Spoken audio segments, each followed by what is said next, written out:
The stagecoach lurched to a stop in a cloud of dust so thick Mara could taste the grit between her teeth. She pressed her palm against the worn leather satchel on her lap, the one containing her mother's recipe book, $3 in coins, and a letter of introduction that was probably worthless this far west. "Still water?" the driver shouted, his voice rough as sandpaper. "End of the line, ma'am." Mara climbed down, her boots hitting packed earth that hadn't seen rain in weeks. The sun hung low and mean over a collection of buildings that looked like they'd been thrown together by men too tired to care about beauty. A saloon, a general store, a bank that seemed too grand for the dusty street it sat on. And everywhere, eyes. She felt them before she saw them. Men on the porch of the saloon, cards frozen mid-deal. A woman sweeping her storefront, broom going still. A boy leading a horse, stopping to stare with his mouth hanging open like she was some kind of carnival oddity. Mara knew that look. She'd seen it her whole life. She was broad-shouldered and thick-waisted, built like women in her family had always been built. Strong enough to work, sturdy enough to last. Her face was plain, marked by a childhood fever that had left her skin pocked and uneven.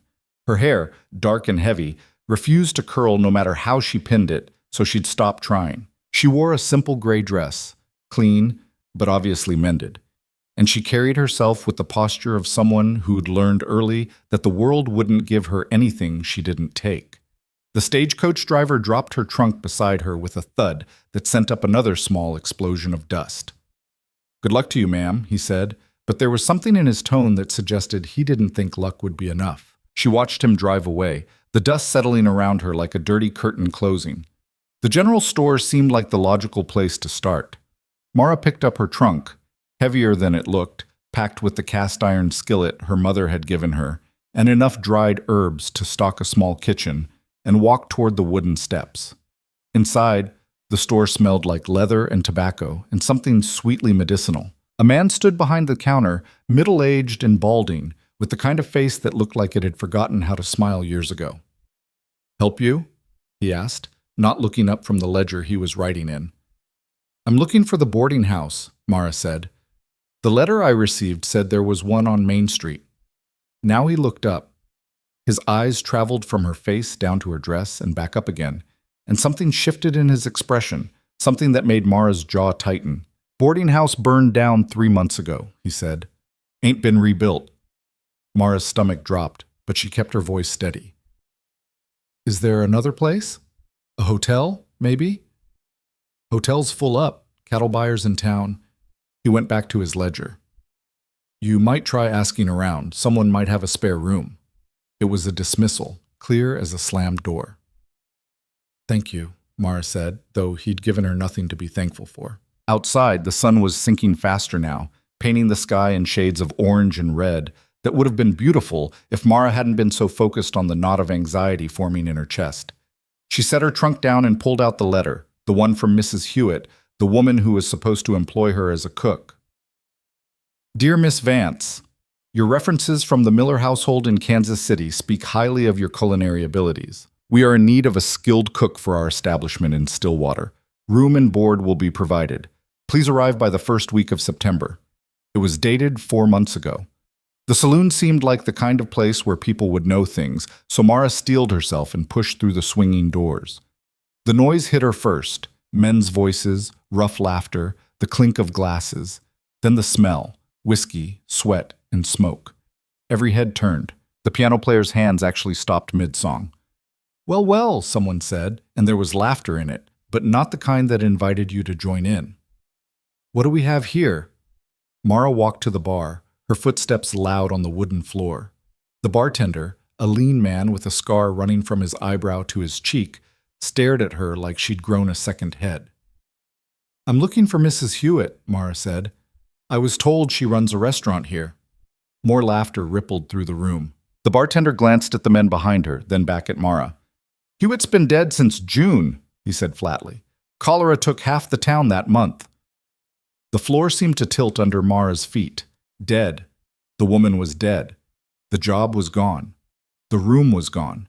Everything she'd traveled 800 miles for, gone. "You got any other business here?" the bartender asked, and there was an edge to it now, a clear suggestion that she leave. "No," Mara said quietly. No other business. She turned to go, and that's when she heard it. A voice from one of the tables, loud enough to carry. Shame about her face. Bet she could scare a grizzly with that. The laughter that followed was ugly. Mara's hand tightened on the strap of her satchel, but she kept walking. She'd learned long ago that responding only made it worse. Let them laugh. Let them think they'd won something. She had bigger problems. Outside, the street was dimming into twilight. Mara sat down on her trunk and pulled out the last of the bread she'd brought from the last town. It was hard and dry, but she chewed it slowly, trying to think. $3 wouldn't last long. Maybe a week if she was careful. She needed work. She needed a place to sleep. She needed... You the one looking for Mrs. Hewitt? Mara looked up. A woman stood there, maybe 40, wearing an apron stained with what looked like flour. Her face was hard but not unkind. I was, Mara said. I didn't know she'd passed. The woman nodded. Terrible thing. She was a good woman. She paused, studying Mara with sharp eyes. You a cook? Yes, ma'am. Trained in Kansas City. I have references. Don't matter much now, does it? Job's gone. But the woman didn't walk away. I run the bakery down the street. Could use some help, but I can't pay much. $1 a week, and you'd have to find your own lodging. $1 a week. It was insulting. It was also the only offer Mara had. I'll take it, she said. But I need to find a place to stay first. The woman's expression shifted, something almost like sympathy crossing her features. You might try the rooming house on 2nd Street. Mrs. Palmer runs it. Tell her Agnes sent you. Thank you, and Mara said, and meant it this time. Mrs. Palmer's rooming house was a narrow 2-story building that leaned slightly to the left, as if it had grown tired of standing straight. Mara knocked on the door and waited. The woman who answered was small and pinched, with gray hair pulled back so tight it seemed to stretch her skin. Her eyes went to Mara's face, then down to her dress, then to the trunk at her feet. Mrs. Palmer? Mara asked. Agnes from the bakery said you might have a room available. Might, Mrs. Palmer said. Depends. On what? On whether you can pay. $2 a week, first week in advance. $2. That left Mara with $1 to her name, and she hadn't even started the job yet. I can pay, Mara said, reaching into her satchel. Mrs. Palmer's hand shot out, blocking the doorway. I should tell you, I run a respectable house. No men allowed upstairs, no drinking, no loud music, and, she paused, her lips pursing. I have to think about my other tenants. They're quality people. Refined. The meaning was clear as glass. I'm a cook, ma'am, Mara said evenly. I work hard. I keep to myself. I don't cause trouble. Mrs. Palmer's eyes narrowed. Even so, I don't think you'd be a good fit here. My tenants have expectations, standards. The words landed like stones. I see, Mara said quietly. Thank you for your time. She picked up her trunk and walked away, her face burning. Behind her, she heard the door close with a soft final click. The next rooming house turned her away before she even finished explaining what she needed. The one after that said they were full, though Mara could see through the window that half the rooms were dark. By the time the sun had fully set, she'd been rejected by every lodging establishment in Stillwater. She ended up back at the general store, sitting on the steps with her trunk beside her. The street was quiet now, most people inside having supper. Somewhere, a dog barked. Somewhere else, a baby cried. Mara pulled out her mother's recipe book and opened it to a random page. Beef stew with root vegetables. Her mother's handwriting, careful and slanted. Below the recipe, a note. This got us through the winter of '61. Papa said it was the best thing he ever tasted. Her eyes stung, but she didn't cry. Crying was for people who had the luxury of giving up. You planning to sleep there? Mara looked up. A man stood at the bottom of the steps, young, maybe 25, with sandy hair and a face that might have been handsome if it wasn't twisted into something between curiosity and contempt. Just resting, Mara said. Town doesn't take kindly to vagrants, he said. Sheriff might have something to say about you camping out here. I'm not a vagrant. I'm looking for work. He laughed, short and sharp. Work? Lady, nobody's going to hire you. not looking like, well, he gestured vaguely at her face.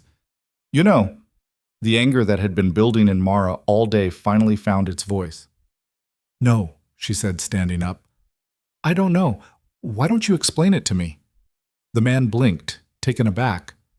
I'm just saying, you're just saying that because I'm not pretty. I'm not worth hiring. Is that it? Doesn't matter that I can cook better than anyone in this town. Doesn't matter that I can work harder than most men. All that matters is whether you like looking at me. Now hold on. No, you hold on. Mara stepped down, bringing herself level with him. She was taller by 2 inches. I came here for a job that doesn't exist anymore. I've been turned away from every door I knocked on. I've been laughed at, dismissed, and told I'm not good enough for a room in a building that's falling apart. And now you're telling me I should just accept that because of how I look? The man's face flushed red. You got a mouth on you. And you got nothing useful to say, so why don't you move along? For a moment she thought he might actually take a swing at her. His fists clenched, his jaw worked, but then he seemed to think better of it. You're going to regret talking to me like that, he said. My uncle's on the town council. One word from me and you'll be run out of here by morning. I'm already being run out, Mara said tiredly. You're just slower about it than the others.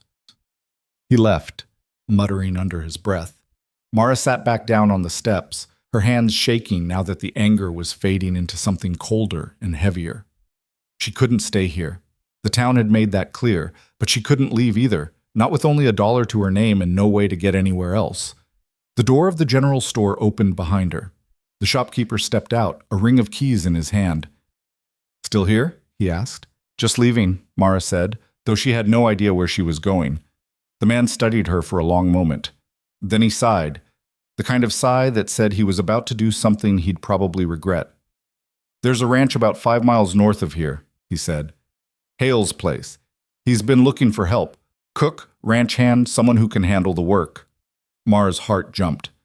Why didn't you tell me this before? Because Rowan Hale's particular about who he hires, and because...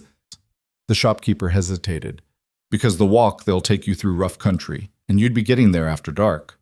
Might not be safe. Safer than sleeping on these steps, Mara said.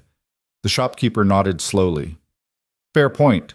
Follow the north road until you see a split oak tree. Take the left fork. Ranch is about 2 miles past that. Can't miss it. Thank you, Mara said, already picking up her trunk. Don't thank me yet, the shopkeeper called after her.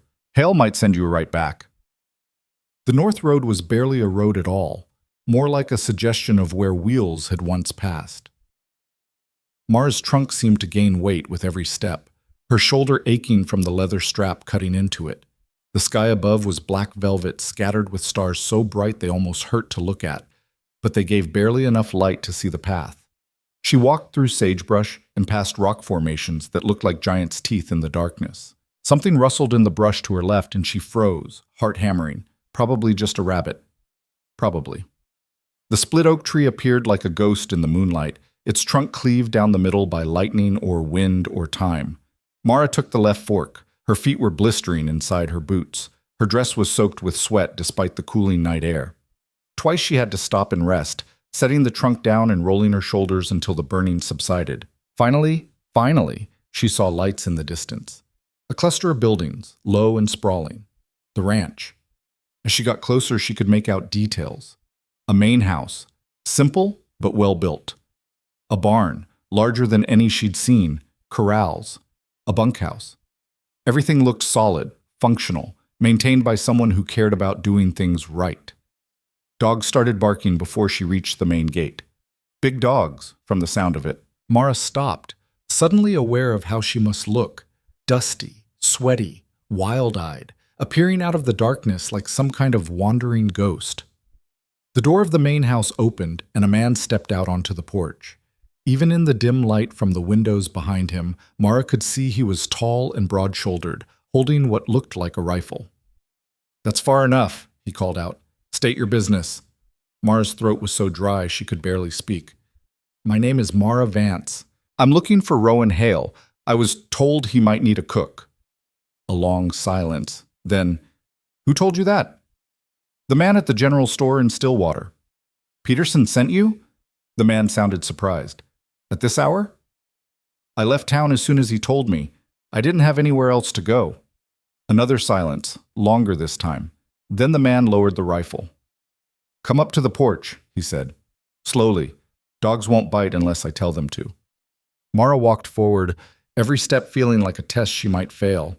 The dogs, 3 of them, lean and alert, watched her with bright eyes but didn't move from their positions flanking the man. As she climbed the porch steps, she got her first good look at Rowan Hale. He was maybe 35, with dark hair that needed cutting and a face that looked like it had been carved from something harder than wood. A scar ran along his jawline, pale against sun-darkened skin. His eyes were gray, cold, and assessing, missing nothing. Those eyes traveled over her face, her dress, her battered trunk, and back to her face again. But unlike everyone else in Stillwater, his expression didn't change. No disgust, no pity, just calculation. You walked 5 miles in the dark carrying that? He asked, nodding at the trunk. Yes, sir. Why? Because I need work, and you're the only person who might give me a chance. What makes you think that? Mara met his eyes squarely. Because if you judge people the same way the town does, you'd have sent me away the second you saw me. But you're still listening, so either you're curious or you're desperate, or you actually care more about what a person can do than what they look like. Something flickered in Rowan's expression. Not quite a smile, but close. You always this direct? He asked. Only when I don't have anything left to lose. He studied her for another long moment, then nodded toward the door. Come inside. We'll talk. The interior of the house was spare but clean. A large table dominated the main room, surrounded by mismatched chairs. A stone fireplace took up most of one wall. Everything was functional, nothing decorative. A man's house. A working house.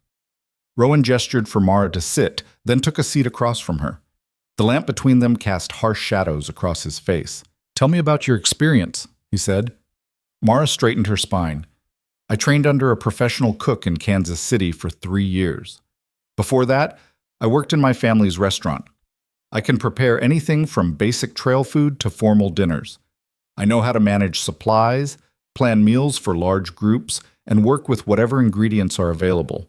I'm organized, efficient, and I don't waste food. References? She pulled out the letters from her satchel and slid them across the table. Rowan read each one carefully, his expression giving nothing away. These are impressive, he said finally. Why'd you leave Kansas City? The family I worked for moved to San Francisco. They wanted me to go with them, but she hesitated.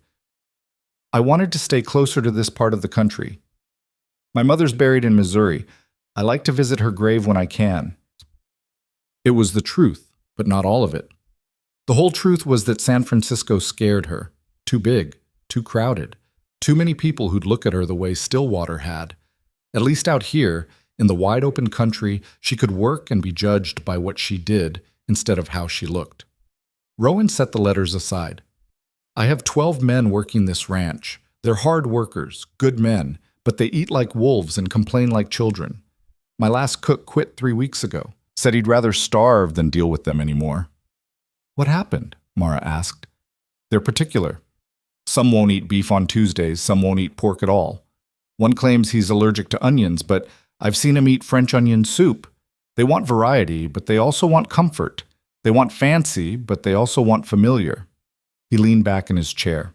Honestly, I think my last cook just wasn't good enough to satisfy them. And you think I might be? I think you walked 5 miles in the dark with a trunk that probably weighs half what you do because you needed work that badly. That tells me you're determined. Whether you're good enough, he shrugged. That's what we'll find out. Mara's pulse quickened. You're offering me the job? I'm offering you a trial, 1 week. You'll cook 3 meals a day for the crew. If they're happy, you stay. If they're not, you go. Pay is $20 a month plus room and board. You'll have your own quarters off the kitchen. You'll work from before sunrise until after dinner's cleaned up. It's hard work, and the men won't go easy on you just because you're a woman. $20 a month. It was more than she'd hoped for, more than she'd dared to expect. When do I start? She asked. Tomorrow morning. Breakfast is at 5. Mara stood, extending her hand. Thank you, Mr. Hale. I won't disappoint you. He shook her hand, his grip firm. We'll see. One more thing, Miss Vance. Yes? Some of the men might give you trouble. Not because of your cooking, but because of, he gestured vaguely, other reasons. If anyone crosses a line, you tell me. I don't tolerate that kind of behavior on my ranch. Mara felt something loosen in her chest, something that had been tight since she first stepped off that stagecoach. Thank you, she said quietly. But I've been dealing with that kind of trouble my whole life. I can handle it. Rowan's expression softened, just slightly. I believe you, but you shouldn't have to. Not here. He showed her to the small room off the kitchen, barely more than a closet, really, with a narrow bed and a washstand. But it was clean, and it was hers, and after the day she'd had, it looked like a palace. Kitchen's through there, Rowan said, pointing. Everything you need should be in the pantry. If something's missing, make a list and I'll get it. Meat's in the smokehouse out back. Eggs in the henhouse. Help yourself to whatever you need. After he left, Mara sat on the edge of the bed and let herself feel it. The relief, the exhaustion, the fragile hope that maybe, just maybe, things were starting to turn around. Then she opened her mother's recipe book and started planning tomorrow's menu. She fell asleep with the book open on her chest and the lamp still burning, too tired to do anything but surrender to the darkness that had been pulling at her since she left Stillwater. The sound of roosters woke her at 4:30. Mara's body protested every movement as she dragged herself out of bed, her muscles stiff from yesterday's walk. But she'd survived worse than sore muscles. The kitchen was larger than she'd expected, with a massive cast-iron stove that looked like it could feed an army. Mara spent 20 minutes just familiarizing herself with it, where the hot spots were, how the dampers worked, what temperature the oven ran. Then she went to work. By the time the first man stumbled into the dining room at 5 o'clock, the smell of coffee and bacon filled the house. Mara had made biscuits from scratch, scrambled 24 eggs with cheese and peppers, fried a mountain of bacon, and prepared a pot of gravy that could raise the dead. The man who'd entered stopped dead when he saw the spread on the table. Holy hell, he breathed. Others followed, drawn by the smell. 12 men in various stages of wakefulness, all of them stopping to stare at the food like they'd never seen breakfast before. And then they noticed Mara, standing by the stove with a spatula in her hand. The silence that followed was the kind that makes your skin prickle. Finally, an older man with gray in his beard stepped forward. You're the new cook? I am, Mara said evenly. Mara Vance, the food's getting cold. For a moment, nobody moved. Then someone's stomach growled, loud enough to hear across the room, and that broke the spell. They sat. They ate. And they didn't say a word, but Mara watched their faces, saw the way their expressions changed from skeptical to surprise to something that might have been bliss. When the last man had finished his third biscuit and pushed back from the table with a satisfied groan, the gray-bearded man spoke again. Name's Frank, he said. I've been working this ranch for 8 years, and that's the best breakfast I've ever had. Murmurs of agreement rippled through the group. Mara felt something warm bloom in her chest. Thank you. Where'd Rowan find you? Another man asked. I found him, Mara said. Or rather, I found this place when I had nowhere else to go. Frank studied her with sharp eyes. Stillwater turn you away? She met his gaze without flinching. What do you think? A grim smile crossed his face. I think Stillwater's full of fools, always has been. The others nodded, some of them looking angry on her behalf. Well, Frank said, standing up and gathering his plate, their loss is our gain. Welcome to the Hale Ranch, Miss Vance. I hope you stay a good long while. As the men filed out to start their day's work, Mara turned back to her kitchen and started on the mountain of dishes. She'd done it. She'd proven herself, at least for breakfast. Only about 1,000 more meals to go. By the end of the first week, Mara had established a rhythm that felt almost natural. Up at 4:30, coffee brewing by 4:45, breakfast on the table at 5 sharp. The men had stopped staring at her like she was some kind of curiosity and started treating her like part of the operation. They'd nod good morning, thank her for the food, and sometimes, just sometimes, one of them would linger after a meal to tell her it was the best thing he'd eaten in years. She'd learned their names, their preferences, their quirks. Frank, the gray-bearded foreman, liked his coffee strong enough to strip paint and wouldn't touch anything with cinnamon in it. Young Tommy, barely 19, would eat anything she put in front of him and always asked for seconds. Diego, who'd come up from Mexico 10 years ago, got homesick for his mother's cooking, so Mara started making fresh tortillas twice a week just to see him smile. Jack, the quiet one who rarely spoke, had left a note on her counter one morning that just said, "Thank you for the pie." She'd also learned that running a ranch kitchen was nothing like working in a restaurant. In Kansas City, she'd had access to fresh produce year-round, deliveries twice a week, a pantry stocked with ingredients from all over the country. Here, she worked with what they had: root vegetables from the garden, dried beans, flour, salt pork, whatever game the men brought in, eggs when the chickens felt generous, and beef, always beef, in every form imaginable. But limitations bred creativity. Mara made stews that stretched a single cut of meat across 3 meals. She baked bread that stayed fresh for days. She pickled and preserved everything she could get her hands on, preparing for the winter months when fresh food would be impossible. She turned tough cuts into tender roasts, made stock from bones the previous cook would have thrown away, and never, ever wasted anything. The men noticed. More importantly, they appreciated it. "I've been working ranches for 20 years, Frank told her one evening as she was cleaning up after dinner. "Never seen anyone manage a kitchen like you do. It's like watching a general run an army."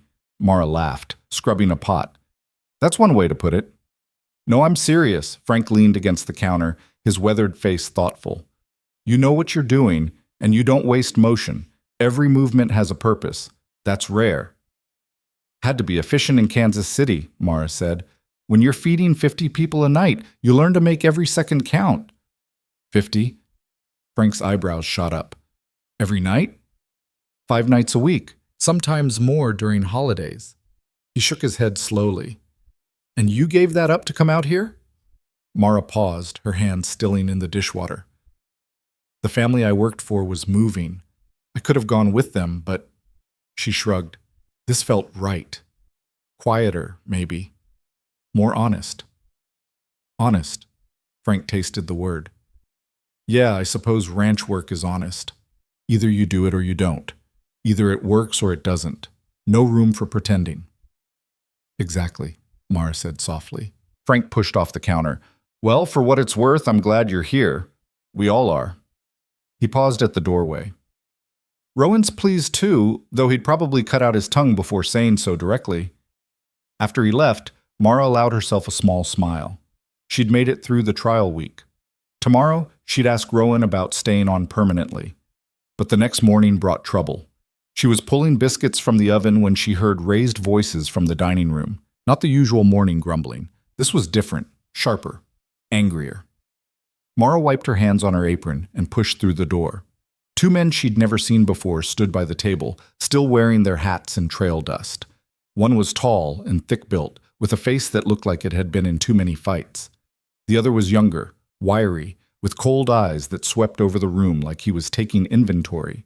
Rowan stood facing them, his posture rigid. The ranch hands had gone quiet, watching. "I'm telling you," the thick-built man was saying, his voice carrying that particular tone of someone used to being obeyed. "You can't keep her here. It's not right." "What's not right about it?" Rowan's voice was dangerously calm. "Come on, Hale. You know what I'm talking about. A woman like that, cooking food, handling supplies, it's..." The man gestured vaguely, searching for words. "It's unseemly. It reflects poorly on you, on the whole operation." Mara's stomach went cold.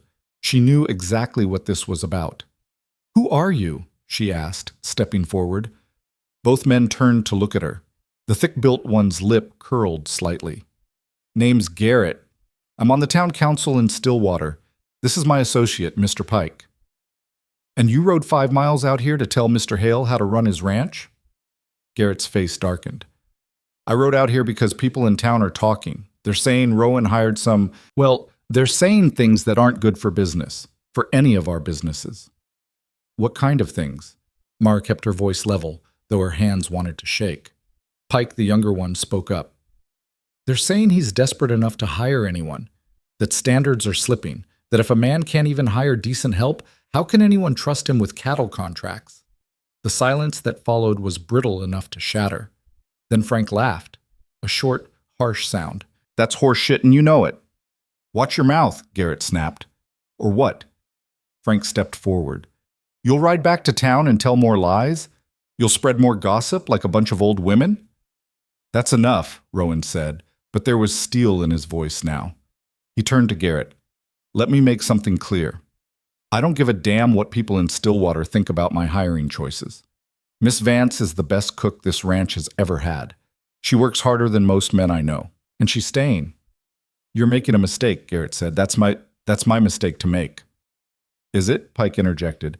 Because last I checked, you still do business in Stillwater. You still sell your cattle through our buyers. You still use our bank. You still need us, Hale. And we have long memories about who our friends are. The threat hung in the air like smoke. Mara felt something twist in her chest, a familiar, sick feeling. This was how it always went. People like Garrett and Pike, they had power, and they knew how to use it. They could squeeze and pressure and make life impossible until you gave them what they wanted. And what they wanted was for her to leave. Maybe I should go, she said quietly. What? Rowan turned to her, his expression sharp. They're right about one thing. You do need to do business in town. If my being here makes that difficult, you're not going anywhere, Rowan said flatly. But, Miss Vance. He looked at her directly, those gray eyes intense. I don't bend to threats. Not from them, not from anyone. You've earned your place here. That's all that matters. Noble sentiment, Garrett said.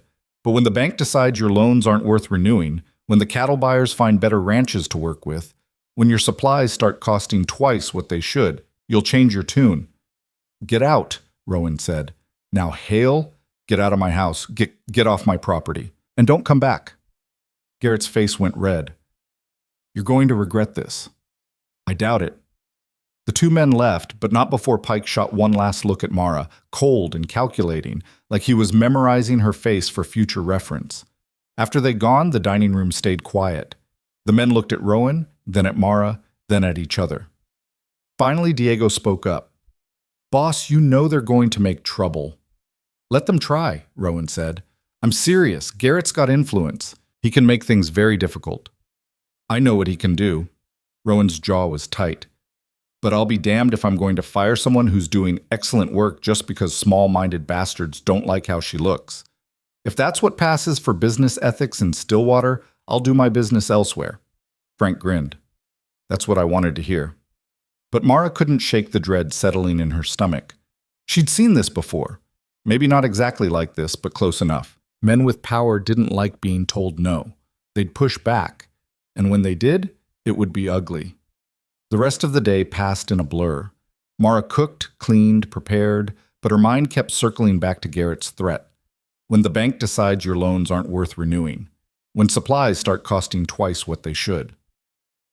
That evening, after dinner was done and the kitchen cleaned, Rowan knocked on her door. Can we talk? He asked. Mara nodded, stepping out into the kitchen. The lamp cast long shadows across his face, making him look older, more tired. I need you to understand something, he said. What happened this morning? That's on them, not you. You haven't done anything wrong. I know that, Mara said. But knowing it doesn't change what they can do to you, to this ranch. Rowan leaned against the counter, arms crossed. This ranch has been in my family for 15 years. My father built it from nothing. When he died, people said I'd lose it within a year. I was 22, didn't know what the hell I was doing, but I learned, I worked, I made it profitable. He paused. I didn't do that by letting other people tell me how to run my operation. This is different, Mara said. They're not just giving advice. They're threatening your livelihood. So, let them threaten. I've dealt with worse. Have you? The words came out sharper than she intended. Have you dealt with people who decided you were worthless before you even opened your mouth? Who looked at you and saw something to mock, to dismiss, to... Her voice cracked slightly, and she hated herself for it. Rowan's expression softened. No, I haven't dealt with that. But I've seen it. I know what it looks like. He was quiet for a moment. My mother was Cheyenne. Half, anyway. When she married my father, half the territory lost their minds. Said he was polluting his bloodline. Said their children would be savages. Said she wasn't fit to be a rancher's wife. Mara stared at him. He'd never mentioned this before. My father told them all to go to hell, Rowan continued. Built this ranch anyway.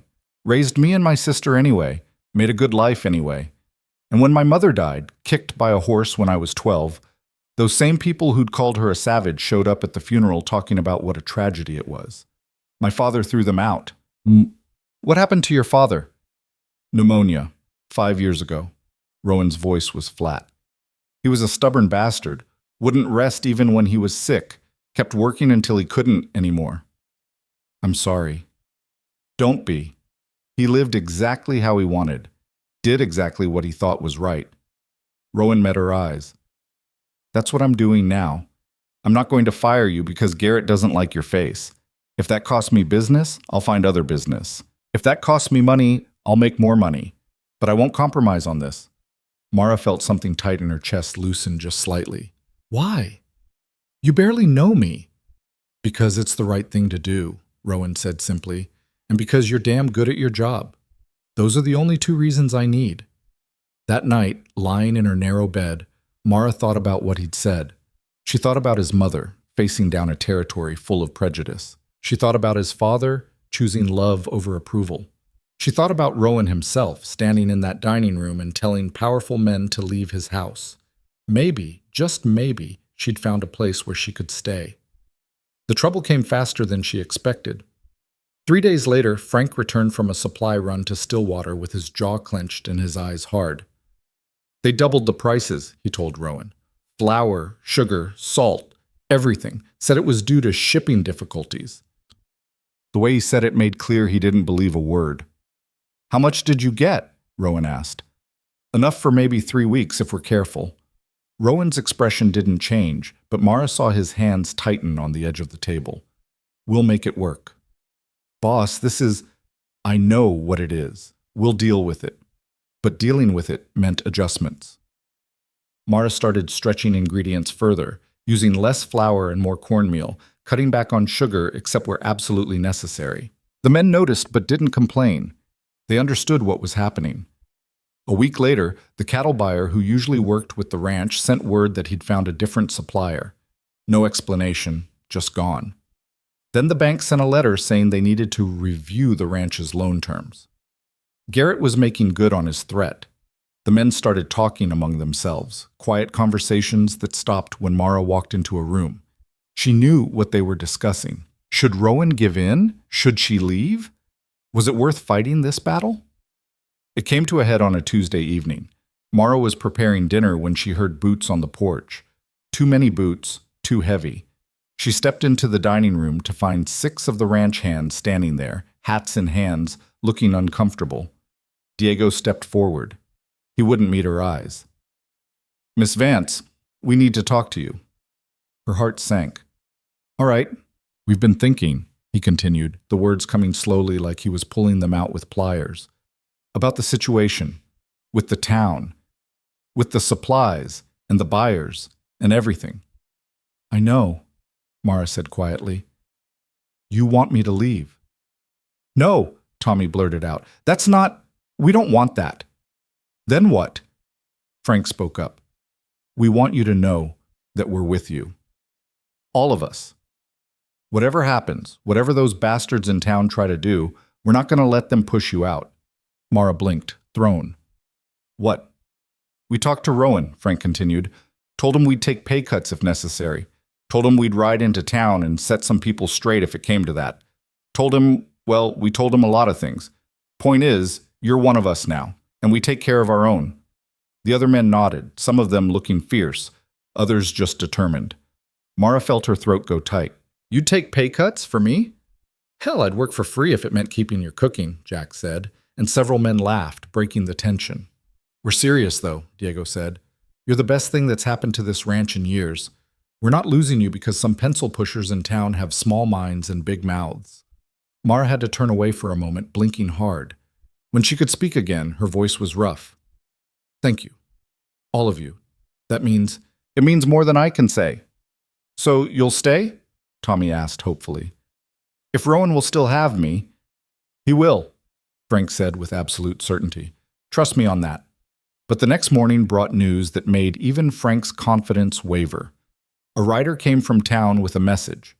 The town council had voted to impose health and safety standards on all businesses that sold goods in Stillwater.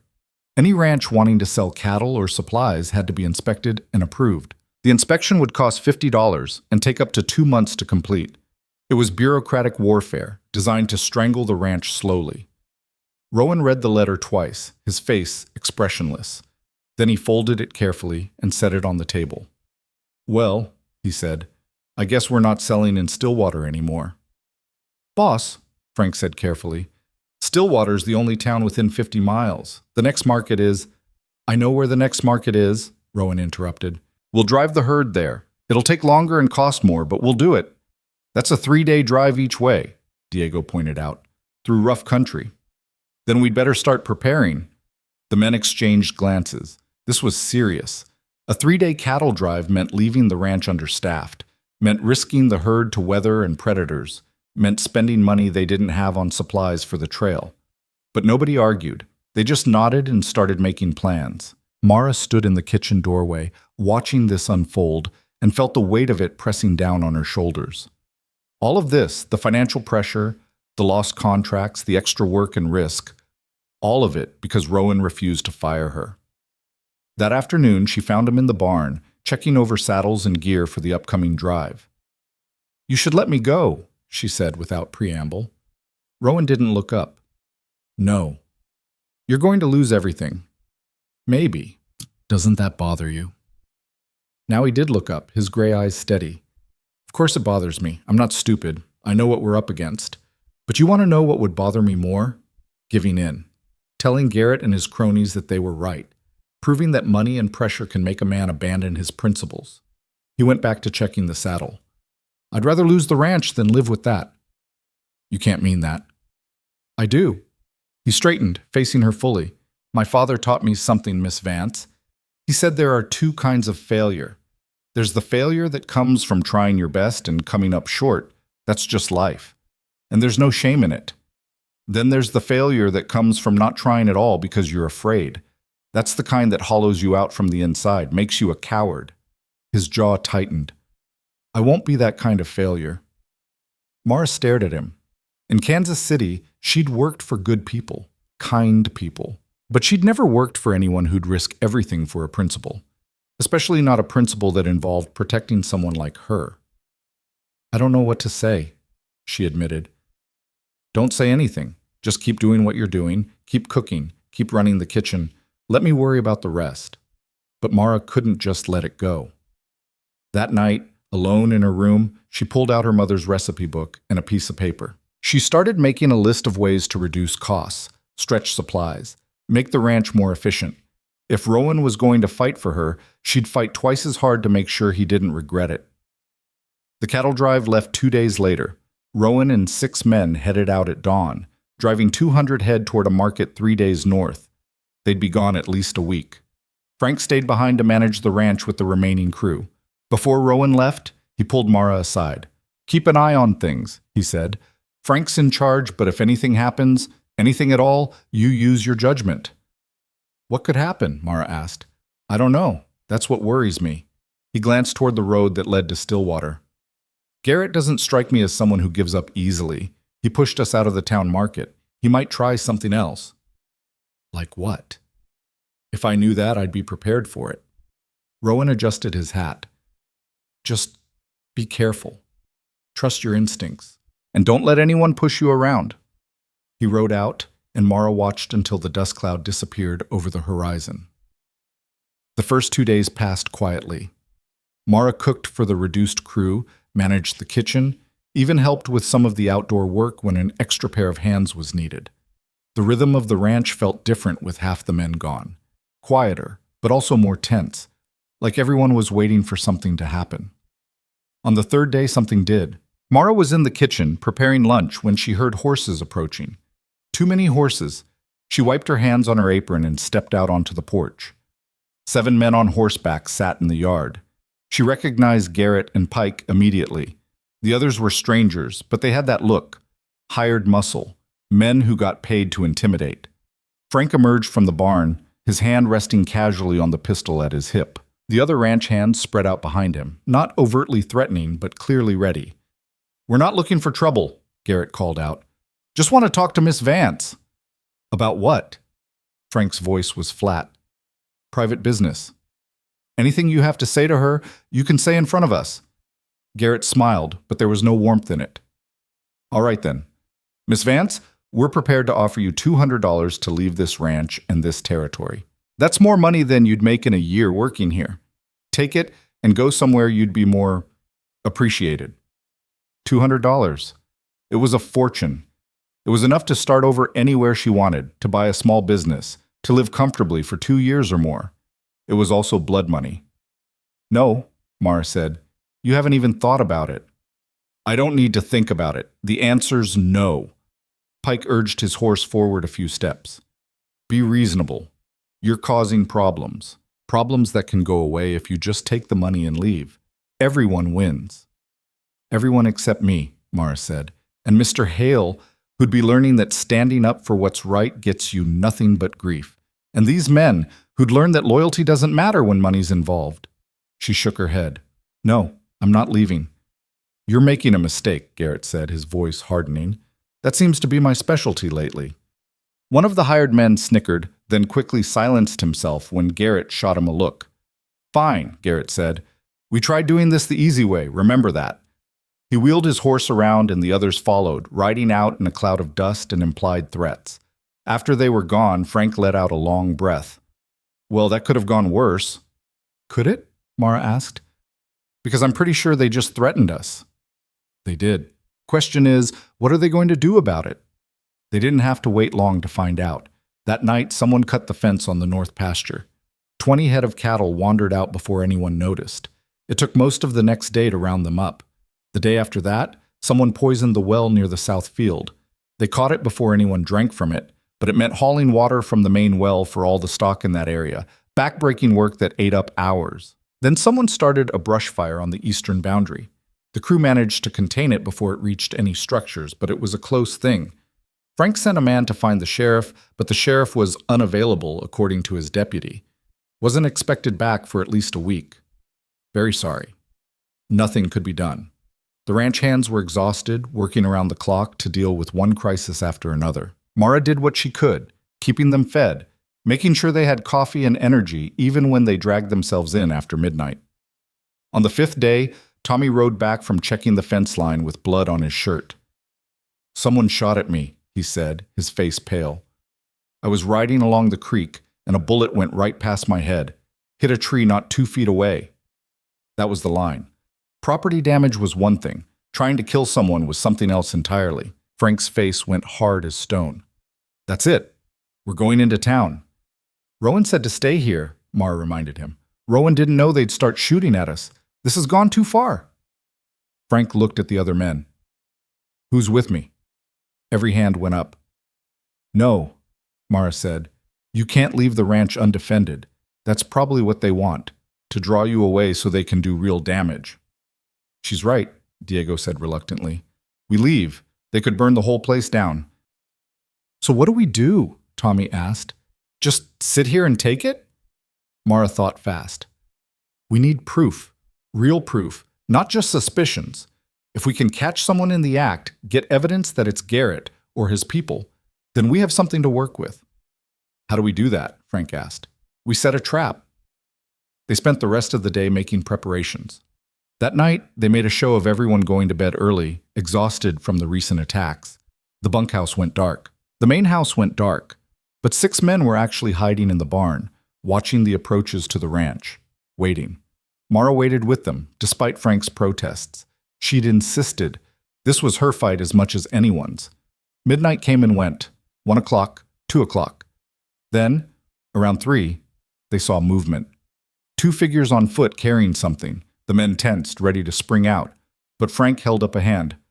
Wait, let's see what they're planning. The figures crept toward the storage shed where the ranch kept tools and supplies.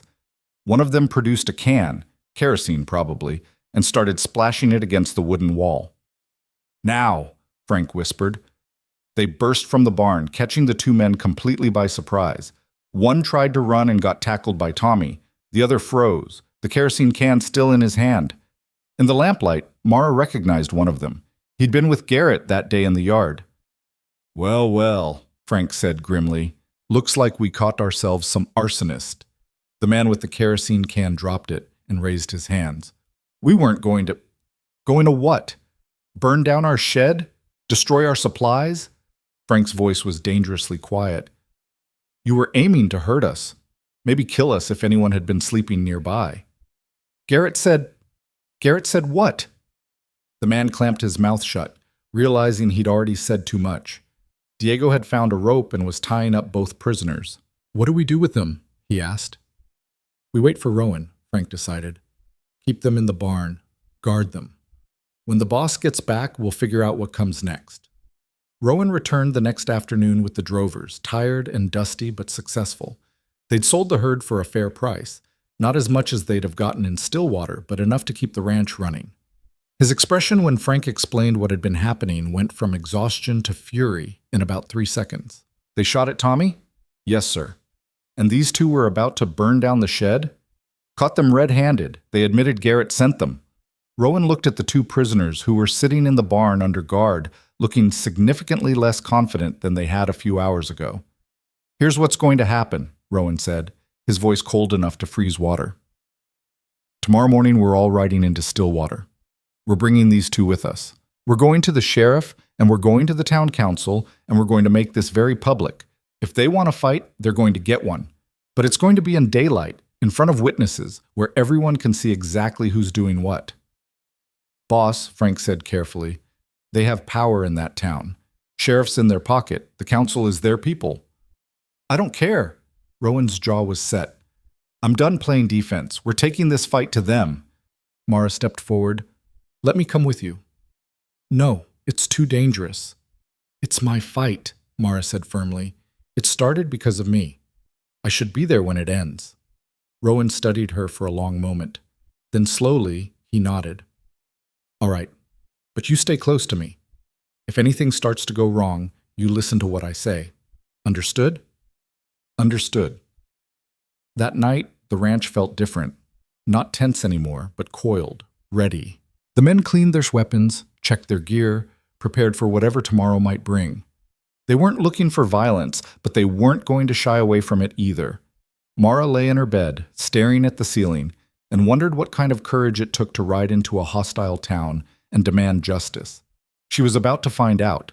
Tomorrow, they'd face Stillwater, together, and whatever happened, she wouldn't back down. She'd come too far, fought too hard, to let small-minded men with big threats push her away from the only place she'd ever felt like she belonged. She fell asleep with that thought, and for the first time in weeks, she didn't dream of running. They rode out at dawn, 13 strong. The two prisoners were tied to their saddles, flanked by Diego and Jack, who watched them like hawks. Rowan led the group, his jaw set and his eyes forward. Mara rode beside Frank, her hands steady on the reins despite the knot of anxiety in her stomach. The morning was cold, the kind of cold that settles into your bones and makes everything feel sharper, more real. Nobody talked much. The only sounds were hoofbeats, leather creaking, and the occasional jingle of bridles. As they approached Stillwater, Mara could see people stopping on the street to watch. Word traveled fast in small towns, and a group of armed riders with prisoners in tow was the kind of thing that drew attention. By the time they reached the main street, a crowd had started to gather. Rowan dismounted in front of the sheriff's office, and the others followed suit. The two prisoners looked significantly less cocky now, their faces pale as they realized how public this was about to become. The sheriff's office was a small building with bars on the windows and a faded sign that desperately needed repainting. Rowan pushed through the door without knocking. The sheriff was a heavy-set man with a drooping mustache and eyes that looked perpetually tired. He glanced up from his desk, then did a double-take when he saw how many people were filing in behind Rowan. "Hail," he said slowly. "What's all this?" "These two men," Rowan said, gesturing to the prisoners, "were caught attempting to commit arson on my property. They also admitted to being hired by Garrett to harass and intimidate my workers. One of my men was shot at. Property was destroyed. I'm here to file formal charges." The sheriff's face went carefully blank. "That's a serious accusation." "It's the truth," Frank said. "We have witnesses. We caught them red-handed." "Still, I'll need to investigate." "No." Rowan's voice cut through the room like a blade. "You'll arrest them now, or I'll take this to the territorial marshal. Your choice." The sheriff shifted uncomfortably in his chair. His eyes darted to the door, probably hoping someone would come rescue him from this situation. When no rescue came, he sighed heavily. "Now, Rowan, let's be reasonable here. There's probably been some kind of misunderstanding." "There's no misunderstanding," Mara said, speaking for the first time. Every eye in the room turned to her. "Those men came to destroy property and potentially hurt people. They were hired to do it. That's not complicated." The sheriff looked at her, and something unpleasant crossed his face. "Ma'am, I don't think you understand how things work around here." "I understand perfectly," Mara said, her voice steady.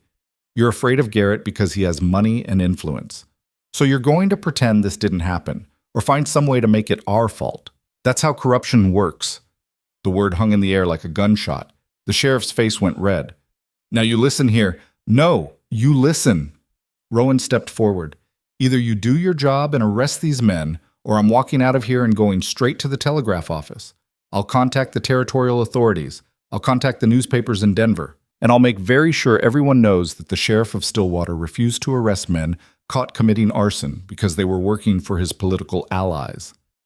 For a long moment, nobody moved.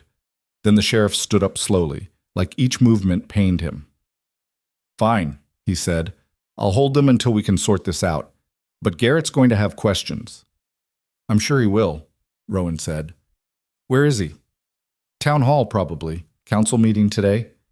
"Perfect." Rowan turned to leave, then stopped.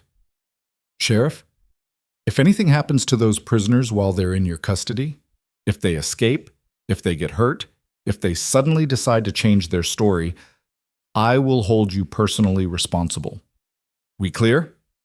The sheriff nodded stiffly. Outside, the crowd had grown. Mara could see people whispering, pointing.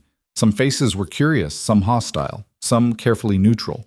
She recognized the woman from the bakery, Agnes, standing near the general store. Their eyes met briefly, and Agnes gave a small nod.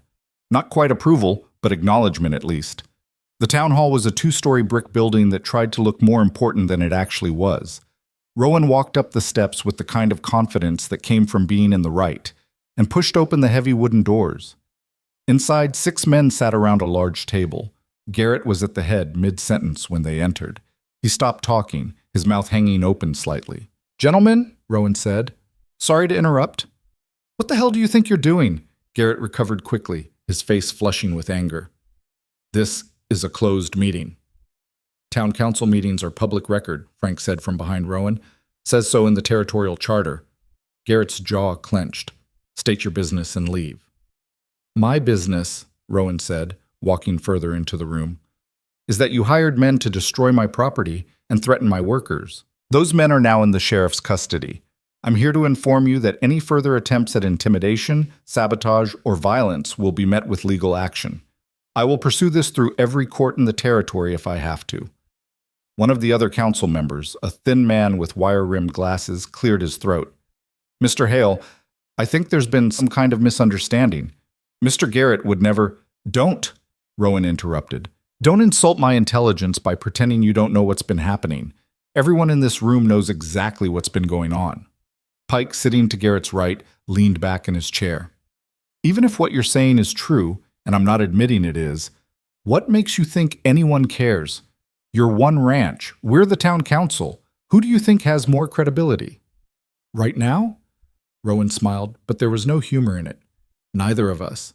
But that's about to change." "What are you talking about?" Garrett demanded. "Did you know there's a reporter from the Denver Post staying at your hotel?" Rowan asked conversationally. "He's doing a series on frontier justice, corruption in small towns, that sort of thing. Interesting timing, don't you think?" Garrett's face went pale. "You're bluffing." "Am I?" Rowan pulled a folded paper from his jacket. "Here's a copy of the telegram I sent him yesterday. Detailed account of everything that's happened. The economic pressure, the sabotage, the shooting, all of it. He's very interested in the story." Mara stared at Rowan. He'd never mentioned any of this. When had he even had time to arrange it? "You bastard," Garrett breathed. "Funny, that's what my father used to call men like you." Rowan tucked the paper back in his jacket. Men who use power to hurt people who can't fight back. Men who hide behind money and influence instead of having actual courage. Get out, Garrett said, his voice shaking with rage. Gladly, but understand this, I'm not backing down. Miss Vance stays at my ranch. She works for me as long as she wants to, and if you or anyone else tries to interfere with that again, I will make it my life's mission to expose every dirty deal, every backroom arrangement, every corrupt decision this council has made. We clear? Nobody answered. The silence was answer enough. Rowan turned to leave, his crew filing out after him. Mara was the last through the door, and just before she left, she looked back at Garrett. He was staring at her with such naked hatred that she almost flinched.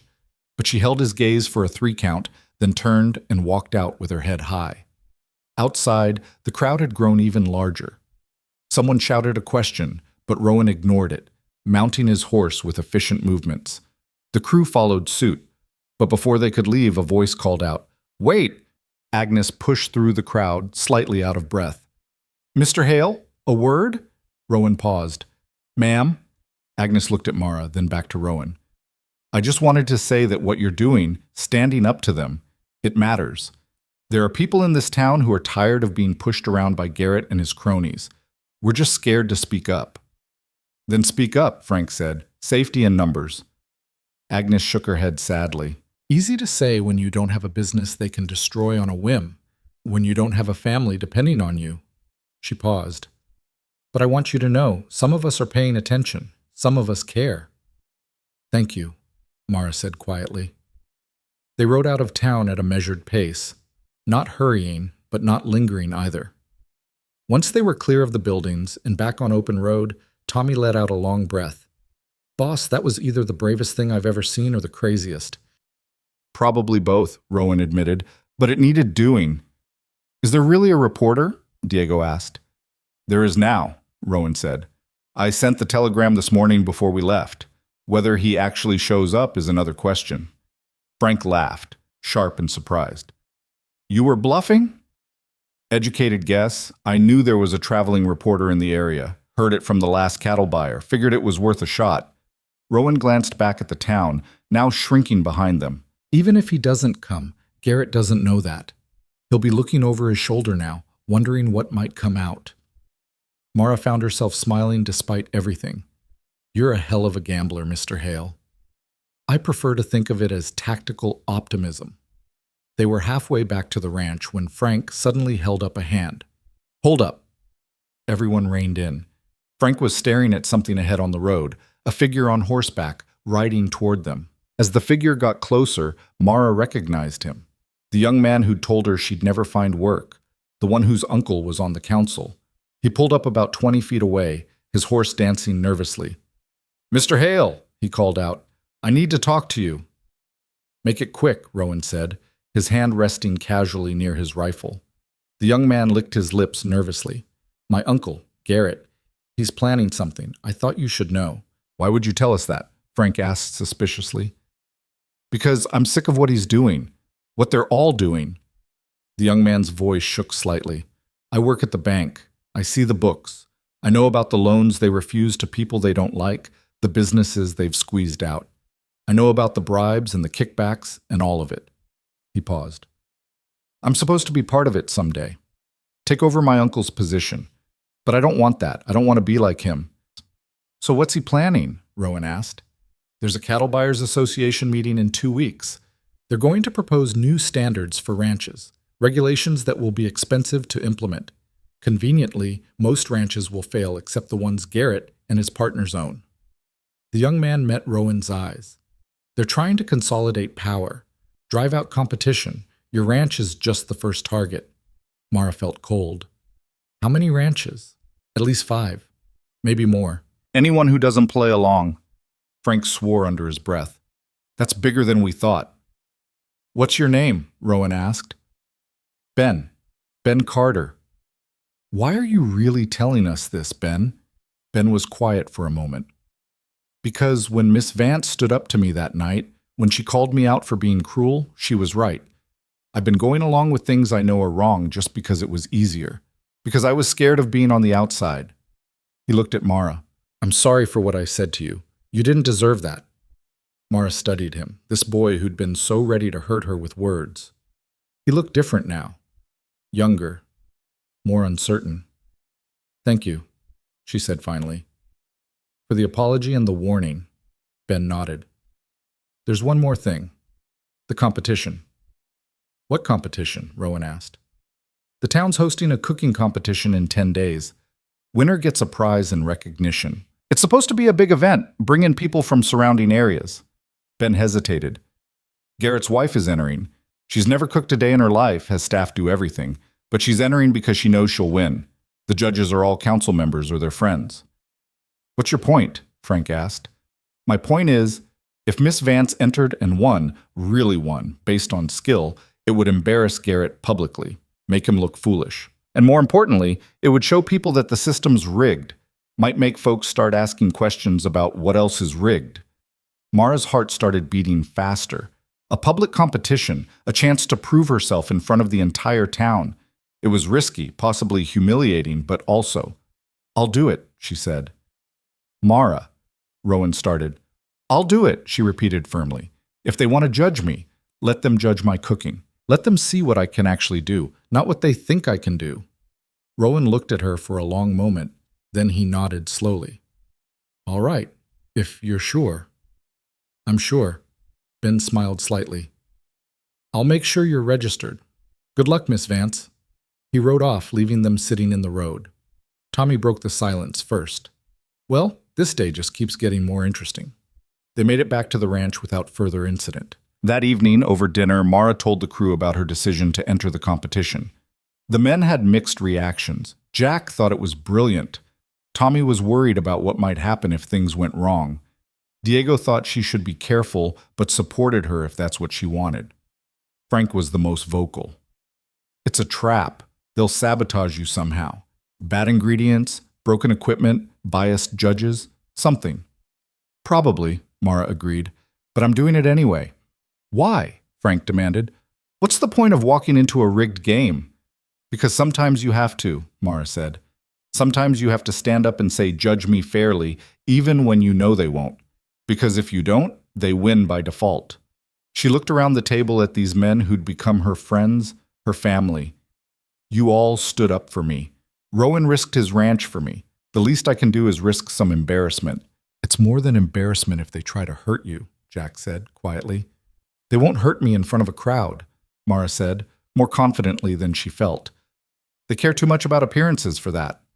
Later that night, Rowan found her in the kitchen, planning what she'd make for the competition. "You don't have to do this," he said.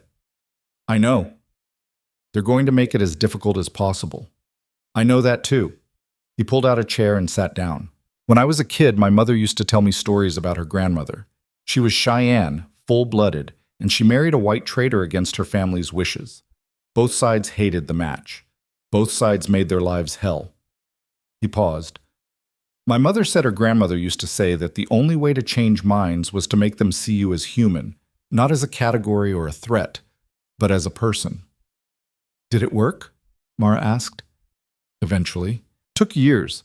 And my great-grandmother had to be better, work harder, prove herself over and over. But eventually, some people started to see her differently." He met Mara's eyes. "The unfair part is that you shouldn't have to be exceptional just to be treated like you're human. But the world is unfair."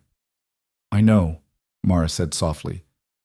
"I've known that my whole life." "So why keep fighting?" "Because the alternative is giving up, and I'm not very good at that." Rowan smiled. A real smile this time, warm and genuine. "No, you're not. It's one of the things I admire about you." Something in the air between them shifted. Mara felt it, a change in temperature, in atmosphere. Rowan seemed to feel it too because he stood up quickly, his chair scraping. "I should let you work," he said. "Good night, Miss Vance." "Good night," she said. But he was already gone. The next 10 days passed in a blur of preparation. Mara tested recipes, refined techniques, made lists of everything she'd need. The men became her taste testers, offering brutally honest feedback that helped her perfect each dish. She decided to make 3 things: a beef dish that showcased her ability to make even tough cuts tender and flavorful, a bread that required skill and timing, and a dessert that was both impressive and comforting. Nothing too fancy or too simple. Everything had to be perfect. Word about her entering the competition spread through the surrounding area. Some people thought it was admirable. Others thought it was foolish. A few thought it was hilarious, like watching someone walk into a firing squad and expecting not to get shot. The night before the competition, Mara couldn't sleep. She lay in bed running through recipes in her mind, trying to anticipate what could go wrong, how she'd handle it if the equipment failed or the ingredients were spoiled or the judges decided to mock her instead of judging her fairly. Around midnight, she gave up trying to sleep and went to the kitchen. She found Rowan there, sitting at the table with a cup of coffee. "Couldn't sleep either," she asked. "Worried about tomorrow," he admitted. "About what they might try." Mara poured herself coffee and sat across from him. "Thank you for everything. For hiring me, for standing up to Garrett, for supporting this crazy competition idea." "You don't need to thank me." "Yes, I do. You could have made your life so much easier by just letting me go, but you didn't." She wrapped her hands around the warm cup. "Nobody's ever done that for me before. Nobody's ever chosen the hard path just because it was right." Rowan was quiet for a long moment. "My father used to say that character is what you do when there's a cost to doing right. When being good is easy, everyone's good. But when it costs you something, that's when you find out who you really are." Sounds like he was a wise man. "He was a stubborn bastard who made my mother's life difficult," Rowan said, but there was affection in his voice. "But he was also the best man I ever knew." He looked at Mara directly. "You remind me of him sometimes. That same stubborn refusal to bend. Is that a compliment?" "It is." His eyes held hers. "You're stronger than you know, Mara. Tomorrow, when you walk into that competition, remember that. They can try to tear you down, but they can't actually break you unless you let them." The use of her first name sent a small shock through her system. He'd never called her anything but Miss Vance before. "I won't let them," she said quietly. "I know." They sat there in comfortable silence, drinking coffee in the lamplight, until the sky started to lighten with the first hint of dawn. The competition was held in the town square, with tables and cooking stations set up under a canvas awning. A crowd had gathered, bigger than Mara expected. She recognized some faces from the ranch, from the general store, from her first disastrous day in Stillwater. Others were strangers drawn by the spectacle. There were 6 contestants total. Garrett's wife, a pinched-looking woman dripping with jewelry, had the best position, shaded with all the equipment nearby. The other contestants were scattered around, some looking confident, others nervous. Mara had the worst position, of course. Her station was in full sun, her work table was uneven, and when she checked her ingredients, she found that several items were not what she'd requested. The beef was a tougher cut than she'd asked for. The flour was old. The butter had gone slightly rancid. Sabotage, just like Frank predicted. She could have complained, could have pointed out the unfairness, but that would play right into their hands. They'd say she was making excuses before even starting. So instead, she adjusted. Used the tough beef, but gave it more time to braise. Added baking soda to compensate for the old flour. Used less butter and more cream, which she'd brought from the ranch specifically because she'd anticipated something like this. The competition began. The judges, 5 men including Garrett himself, walked around making comments, asking questions, observing. When they got to Mara's station, Garrett barely glanced at her work. "Smells acceptable," he said dismissively, and moved on. But some of the crowd had pressed closer, watching her work. Mara could feel their eyes, hear their whispers. She tried to block it out, focusing on the food, on getting every detail right. The beef was braising, filling the air with rich smell. The bread was rising, perfect golden rounds that would be crusty outside and soft inside. The dessert, an apple tart with a lattice crust, was cooling, steam rising from the vents. When time was called, Mara plated everything with hands that only shook slightly. She arranged the beef with roasted vegetables, sliced the bread to show the perfect texture inside, cut into the tart so the judges could see the layers. The judging took forever. The judges moved from station to station, tasting, discussing, making notes. When they got to Mrs. Garrett's station, there were smiles and praise. Her dishes looked professional, too professional, Mara thought, like they'd been made by someone with actual training. Probably they had been, and Mrs. Garrett was just taking credit. When the judges reached Mara's station, they approached like men walking to a funeral. Garrett didn't even try to hide his disdain. But then one of them, an older man with kind eyes that Mara didn't recognize, tasted the beef. His expression changed. He took another bite, then tried the bread, then the tart. "This is excellent," he said, sounding surprised. Garrett shot him a look. "It's adequate. The beef's overcooked." "No, it's perfect, tender, flavorful, and this bread—" The man held up a piece. "This is legitimate artisan quality." Another judge tried the food, then another. Mara watched their faces, saw the moment they realized they were eating something genuinely good. "Well," one of them said carefully, "it's certainly better than expected." Damning with faint praise, but praise nonetheless. They finished their rounds and huddled together to discuss. The crowd pressed closer, straining to hear. Mara stood by her station, her heart pounding, trying not to hope too much. Finally, Garrett stepped forward to announce the winner. "Ladies and gentlemen, the judges have reached a decision. The winner of this year's cooking competition is—" He paused, clearly savoring the moment. "Mrs. Helena Garrett." Applause rippled through some of the crowd, but it was scattered, uncertain. People were looking at each other, confused. Some were frowning. The older judge who'd praised Mara's food stepped forward, his face red. "Now wait just a minute. The decision is final," Garrett said sharply. "The hell it is. That woman's food," he pointed at Mrs. Garrett, "was barely edible. Dry meat, flatbread, burned dessert. Meanwhile, Miss Vance produced food that was genuinely impressive, especially given the handicap she was working with."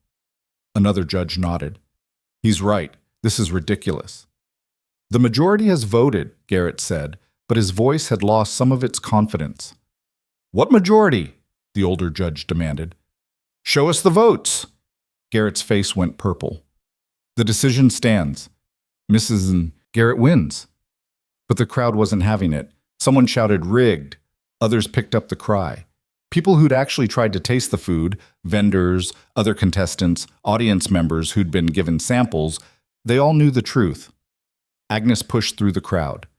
"I tried both. Miss Vance's food was clearly better. This is a farce." More voices joined hers. The mood was shifting, turning angry. Garrett had miscalculated. He'd assumed people wouldn't care, wouldn't notice, wouldn't speak up. But they did care. They did notice. And they were done staying silent. The older judge pulled off his judging ribbon and threw it on the ground. "I won't be part of this sham. Miss Vance, you have my vote, for whatever it's worth." He walked away, and after a moment's hesitation, one of the other judges followed him. Garrett stood there, his wife clutching his arm, looking around at a crowd that was no longer with him. He'd gotten his victory, but it tasted like ash. Rowan appeared at Mara's side, Frank and the crew behind him. "Time to go," he said quietly. But Mara didn't move. She looked at Garrett, at his furious red face, at the way his hands were clenched into fists. She looked at the crowd, at the people who'd spoken up, who'd risked his displeasure to tell the truth. "Thank you," she said loudly enough for everyone to hear, "all of you, for seeing what was real instead of what you were told to see." Then she let Rowan guide her away, through the crowd that parted for them, past whispers and glances that felt different now. Not cruel, but curious, maybe even respectful. They were loading the horses when Ben Carter appeared, running. "Miss Vance, wait!" He was holding something, a blue ribbon. "This is from the old judge, Mr. Patterson. He wanted you to have it, said you earned it fair and square, and politics be damned." Mara took the ribbon, her throat tight. It wasn't the official prize, but somehow it meant more. "Thank you, Ben." "Good luck," he said. "I think you're going to need it." As they rode out of town, Mara looked back one last time. The crowd was dispersing, but slowly, people standing in small groups talking animatedly. Something had shifted today. Something had changed. Garrett had gotten his hollow victory, but she'd gotten something better. She'd made people question the narrative they'd been fed. She'd shown them that the emperor had no clothes. It wasn't enough, not yet, but it was a start. The ride back to the ranch was quiet, everyone lost in their own thoughts.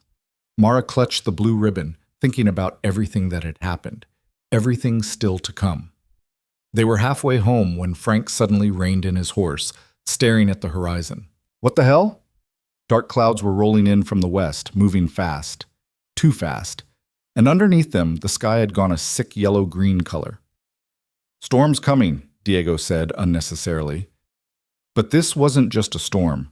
Mara could feel it in her bones, in the sudden pressure change, in the way the horses were dancing nervously. This was something worse. They kicked their horses into a gallop, racing the storm home. Behind them, thunder rolled like artillery fire, and the first fat drops of rain began to fall. They made it to the ranch just as the sky opened up. Rain came down in sheets so thick Mara could barely see the barn from the house. The wind hit like a physical force, bending trees and tearing at anything not nailed down. "Get the horses in the barn!" Rowan shouted over the roar. "Then everyone inside!" The men scattered, moving with practiced efficiency despite the chaos. Mara ran for the house, the blue ribbon still clutched in her hand, her dress already soaked through. Lightning cracked so close she could smell the ozone, and thunder followed instantly, making her ears ring. Inside, she stripped off her wet outer clothes and hung them by the stove, her hands shaking, from cold or adrenaline, she wasn't sure which. Through the window, she could see the men stumbling in from the barn, bent against wind that threatened to knock them flat. The house shuddered. Something metallic crashed outside. The windmill, maybe, or part of the roof on one of the outbuildings. Mara lit every lamp she could find, knowing they'd need the light. The sky had gone dark as evening, though it was barely mid-afternoon. Frank was the first one through the door, water streaming from his hat. "Never seen it come up this fast. Not natural." "Where's Tommy?" Diego burst in behind him, his face tight with worry. "He was checking the south fence this morning. He should have been back by now." Rowan appeared, scanning the room. His expression went hard when he realized Tommy was missing. "How long?" "Left at dawn. Said he'd be back by noon at the latest." "That was 4 hours ago." Rowan grabbed his slicker from the hook. "I'm going after him." "In this?" Frank shook his head. "You won't make it 50 yards. Can't see nothing out there?" "Then he definitely won't make it back on his own." Rowan was already moving toward the door. "I'm not leaving him out there to die." "I'll go with you," Jack said. "No. I need you here. If something happens to the stock, if the buildings catch fire from lightning..." Rowan didn't finish the sentence. "Someone has to be here." "Then take me," Mara heard herself say. Everyone turned to stare at her. "Absolutely not," Rowan said flatly. "You need someone to watch your back, someone to help if Tommy's hurt." Mara pulled her still wet coat back on, ignoring how cold it felt. "I can ride. I can shoot if I have to. And I'm going whether you like it or not." "Mara, that boy ate 3 helpings of my stew last night and told me it was the best thing he'd ever tasted. I'm not letting him die out there because you're too stubborn to accept help." Rowan's jaw worked. Then he cursed under his breath and grabbed a second slicker. "Stay close. Do exactly what I say. And if I tell you to turn back, you turn back. Understood?" "Understood." Frank handed her a rifle, just in case. The moment they stepped outside, the storm tried to rip them apart.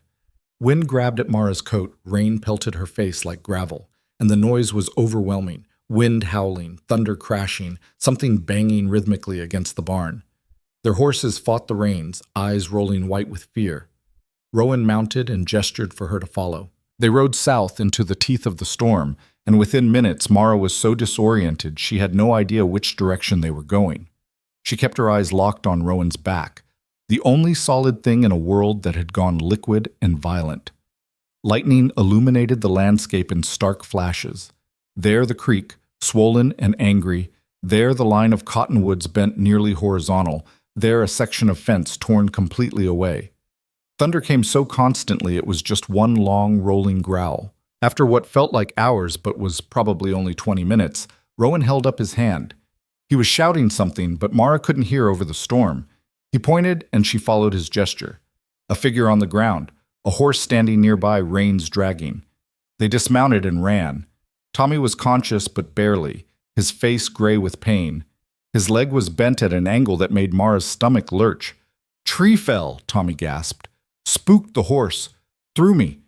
"We're getting you out of here," Rowan said, already assessing the injury. "This is going to hurt like hell." "Can't hurt worse than it already does." Together, Rowan and Mara got Tommy onto his feet, or foot, since he couldn't put any weight on the broken leg. Getting him onto the horse was brutal. Tommy bit his lip bloody, trying not to scream, and by the time they had him secured, all three of them were shaking. The ride back was slower, more careful, with Tommy barely holding on. Twice he nearly passed out. Twice Mara had to ride alongside to steady him. They were maybe a mile from the ranch when Mara heard it, a sound that cut through even the storm. A low, rumbling roar that seemed to come from the earth itself. She looked at Rowan and saw her own fear reflected in his face. "Stampede," he said. The cattle had panicked. Somewhere out there in the darkness and chaos, hundreds of animals were running blind, destroying everything in their path. And the ranch was directly in that path. Rowan kicked his horse faster. They raced back, Tommy groaning with every jarring step, the sound of the stampede growing louder behind them. They burst into the ranch yard to find organized chaos. The men were frantically moving equipment, closing doors, trying to secure anything that couldn't be moved. Frank was shouting orders, his voice barely audible over the combined roar of storm and stampede. "They're coming from the northeast," he yelled when he saw Rowan. "Maybe 5 minutes out." "Get Tommy inside," Rowan told Mara. "Then stay there." "What are you going to do?" But he was already gone, running toward the barn with Frank and the others. Mara and Diego got Tommy into the house, laying him on the table because it was the sturdiest surface. Tommy's face was white as chalk, his breathing rapid and shallow. "I need whiskey," Mara said. "Clean cloths, and something I can use for a splint." Jack appeared with supplies. Through the window, Mara could see the men mounting horses, riding out toward the sound of thunder that wasn't thunder at all. "What are they doing?" she asked. "They're going to try to turn the herd," Jack said. "Get them running parallel to the ranch instead of through it. It's desperate, but it's all we've got." "How do you turn a stampede?" "You get in front of it and make yourself a bigger threat than whatever they're running from." Jack's face was grim. "Or you die trying." Mara's hand stilled on the bandage she was wrapping.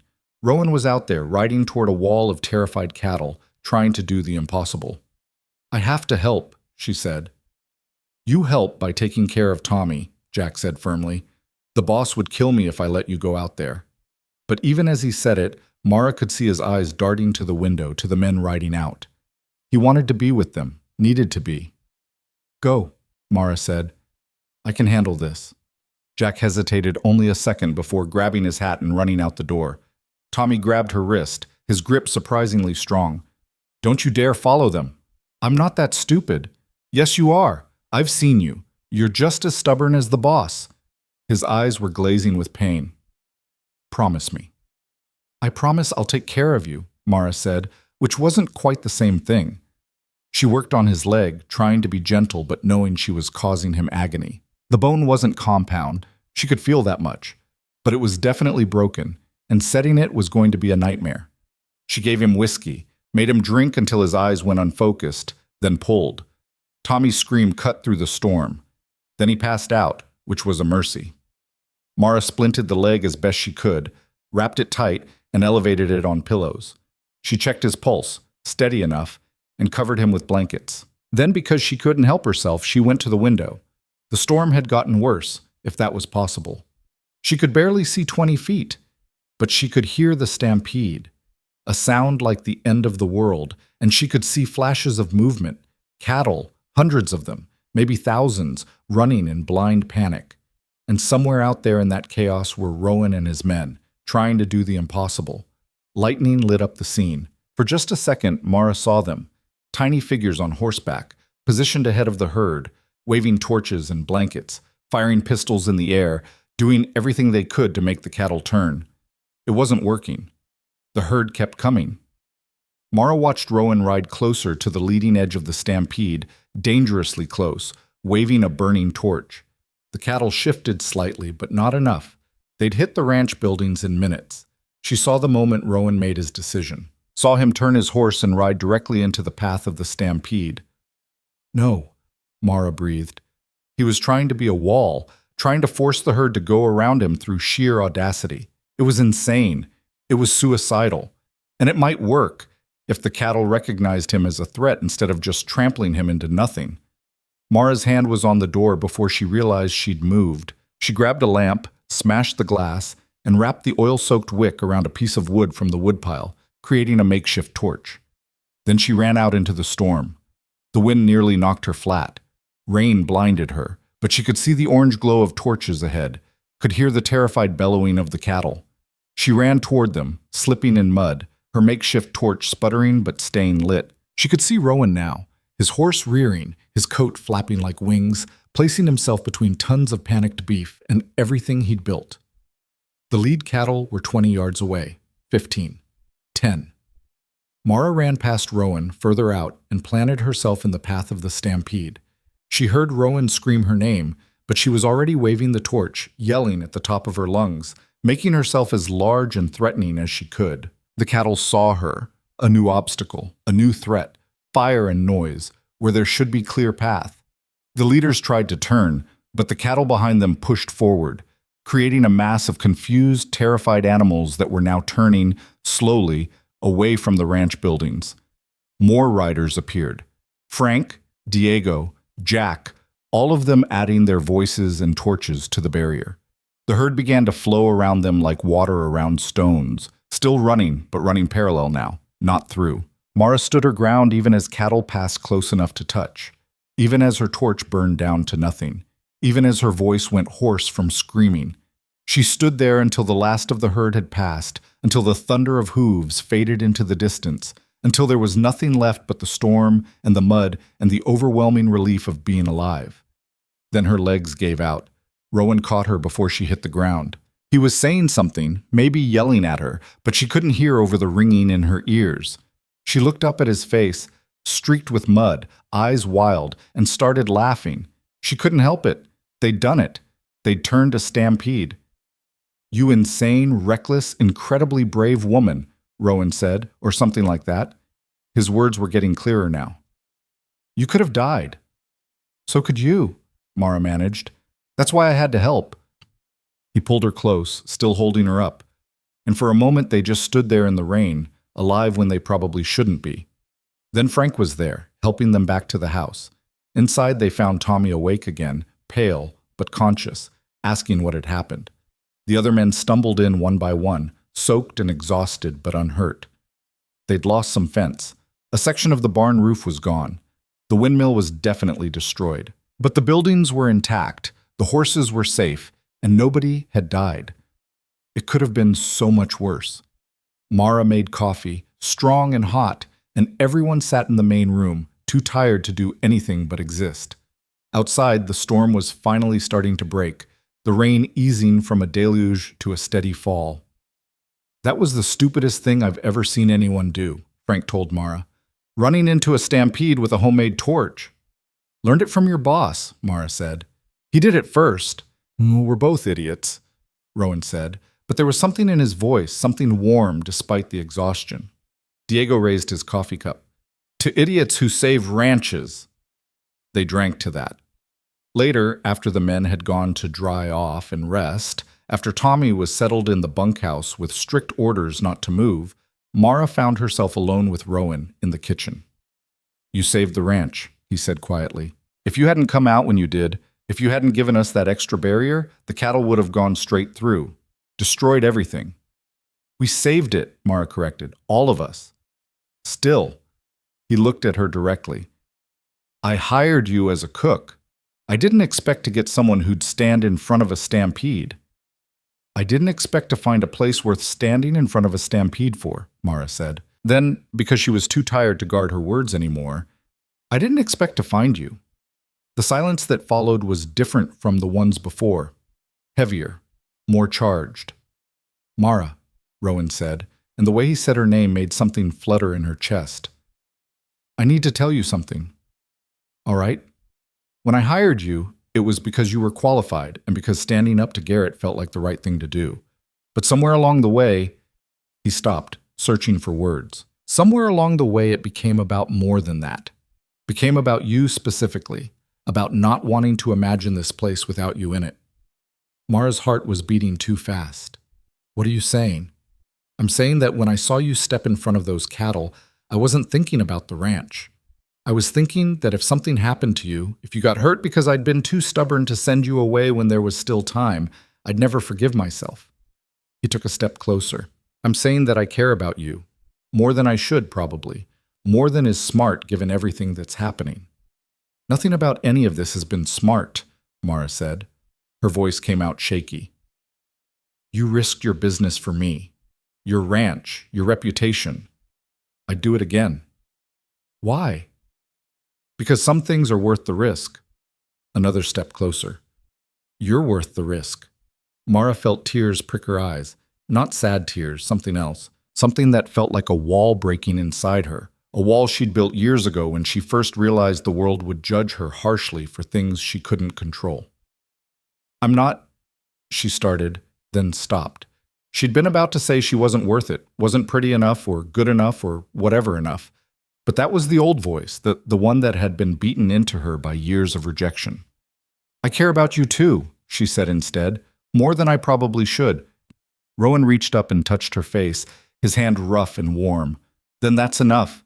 Everything else, Garrett, the town, the money problems, we'll figure it out. But this, right here, this is what matters. He kissed her, gently at first, then deeper, and Mara felt something in her chest expand, something bright and fierce and terrifying.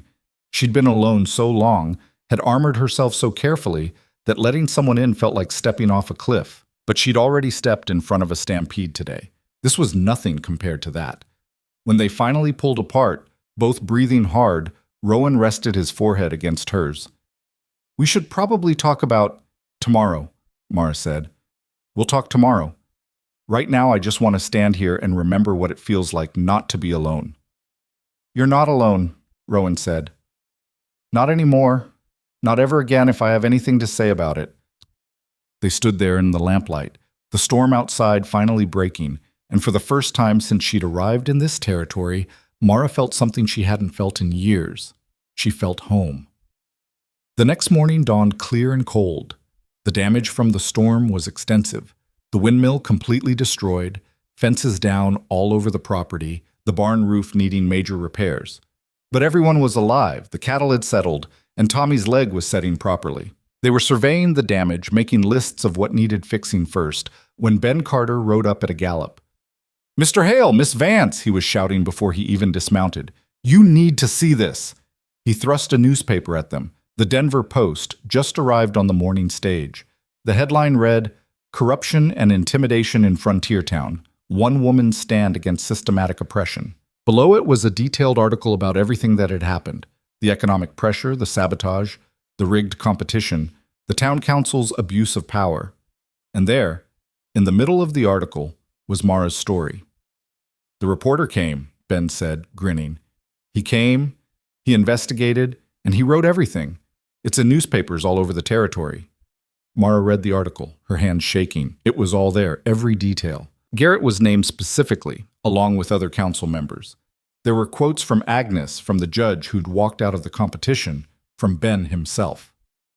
What happens now? She asked. Now. Ben's grin got wider.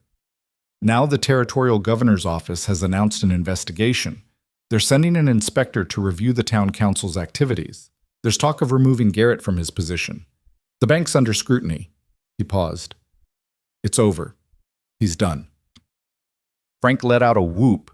Diego clapped Rowan on the back. The other men were laughing, celebrating, but Mara just felt tired. Not unhappy, not even close, but tired. The fight had taken so much out of her, and even though they'd won, even though Garrett was finished, she knew it wasn't really over. There would be other Garretts, other towns, other battles, but she also knew she wouldn't face them alone. That afternoon, a delegation from Stillwater arrived.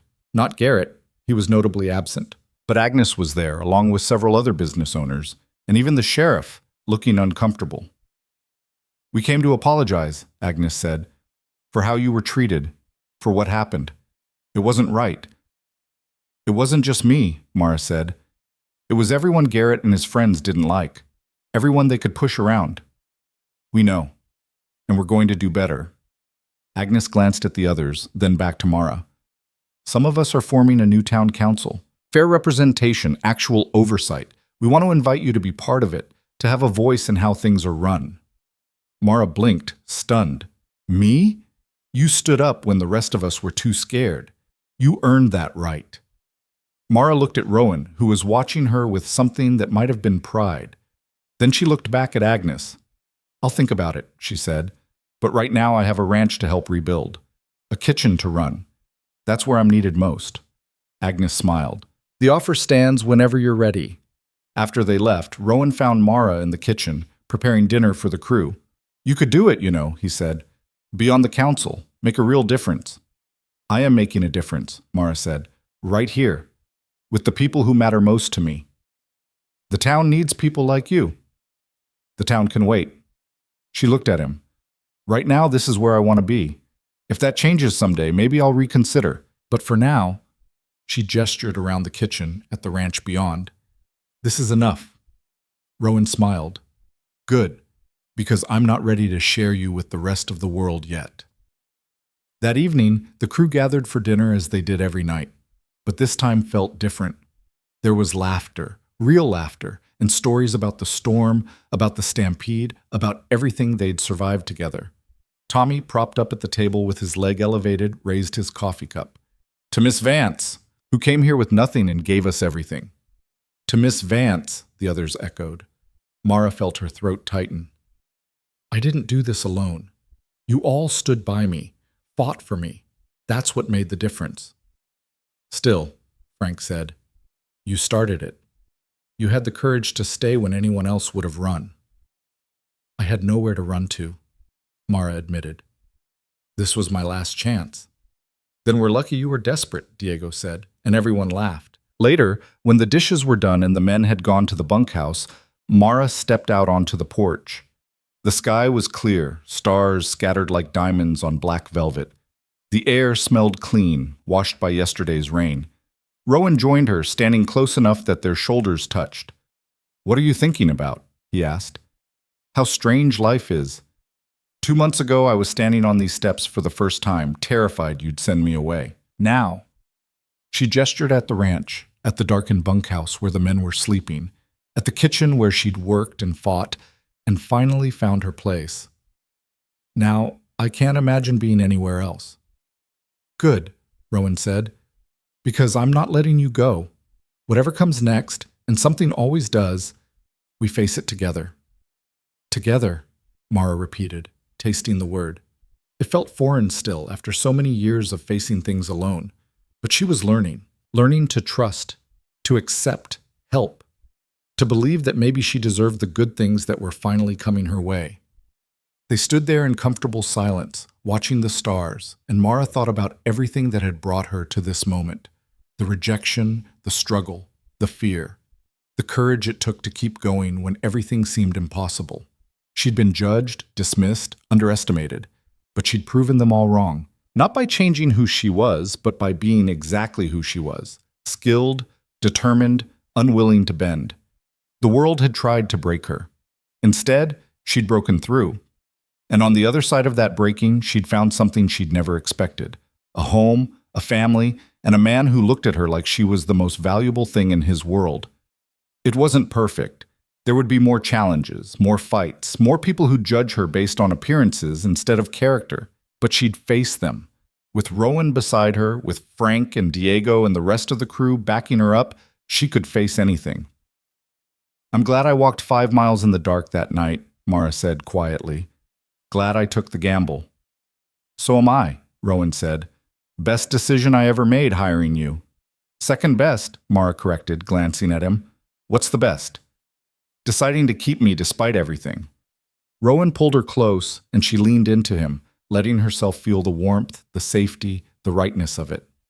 Tomorrow there would be work, fences to mend, buildings to repair, a ranch to run. There would be decisions to make about the town council, about their future, about everything that came with choosing to stay and fight instead of running. But tonight, under stars that seemed close enough to touch, Mara let herself simply be grateful, be content, be exactly where she was meant to be.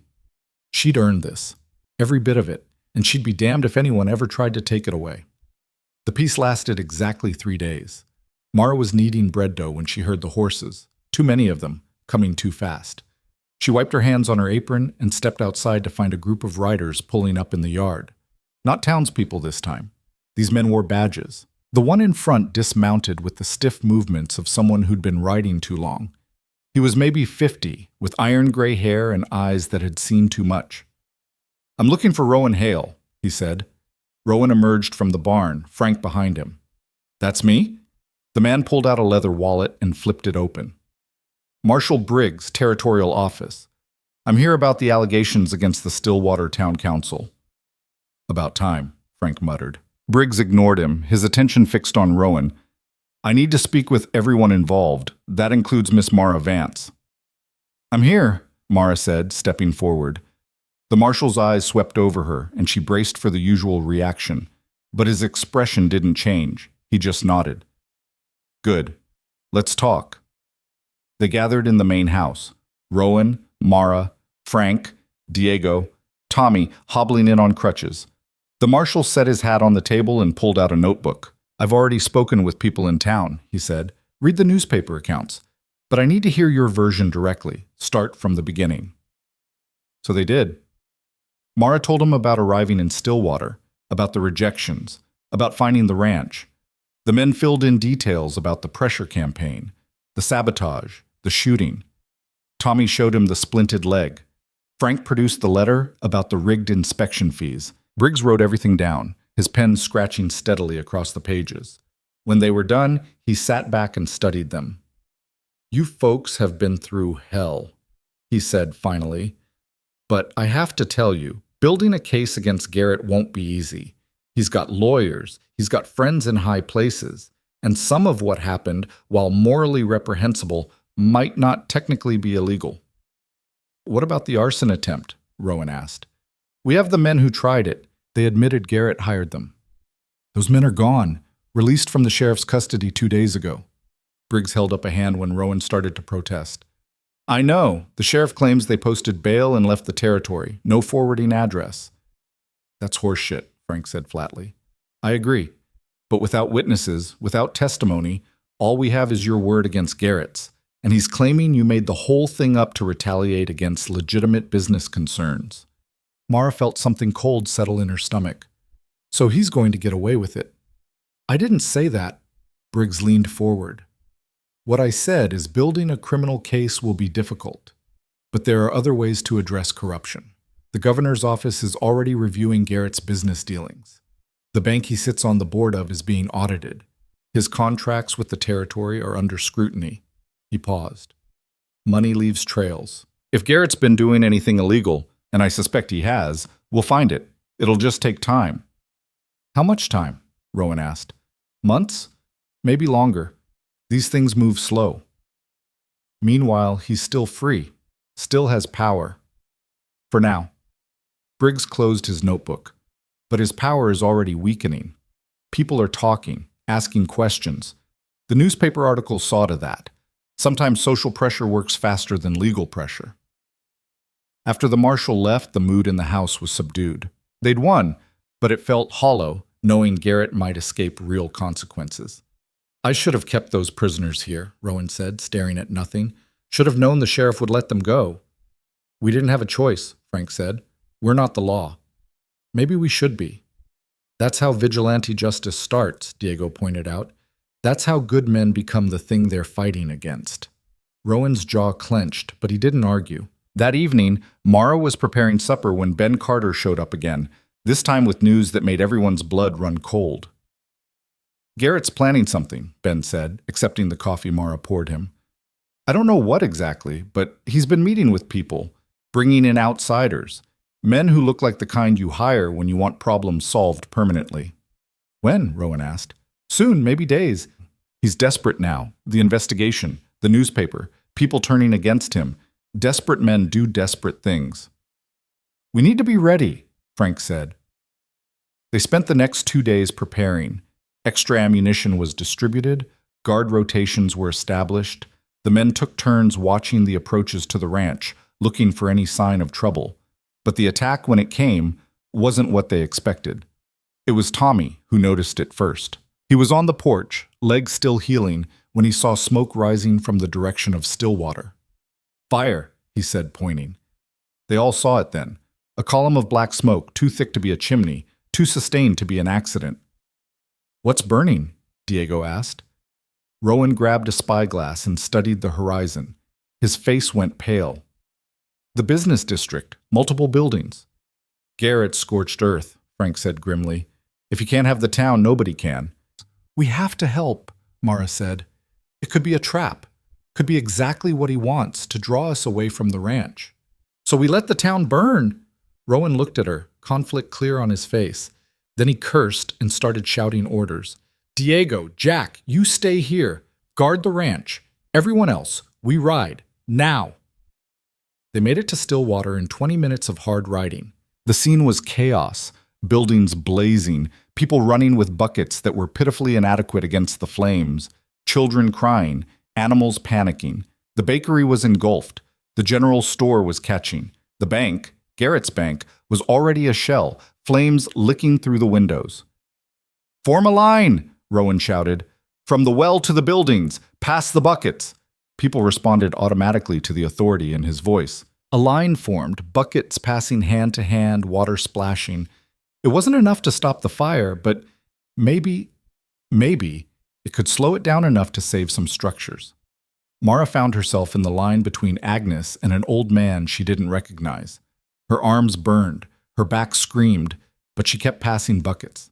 Beside her, Rowan and Frank were soaking blankets and using them to beat back flames where the buckets couldn't reach. Then someone shouted, "There's people trapped in the hotel!" The hotel stood at the edge of the fire zone, not yet fully engulfed, but smoke pouring from the upper windows. Mara could see faces pressed against the glass, guests who'd been sleeping when the fire started, now unable to get down the main staircase. "The back stairs must be blocked," Frank said. "We need a ladder." "No time," Rowan said.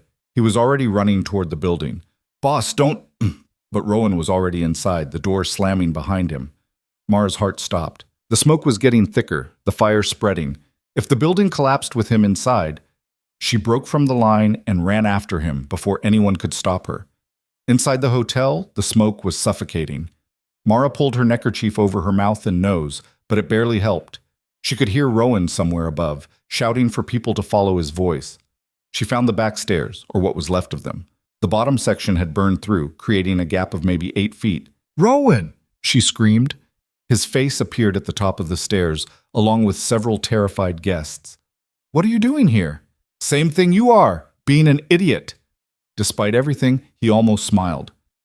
"We need something to bridge this gap." Mara looked around frantically. A fallen beam, still mostly intact. "Help me!" Together with 2 men from the bucket line who'd followed her in, they managed to lever the beam up and across the gap. It wasn't stable, and it wouldn't hold for long, but it was something. "Come on!" Rowan shouted to the guests. "One at a time!" A woman went first, crawling across on her hands and knees, sobbing. Then a man. Then another woman carrying a child.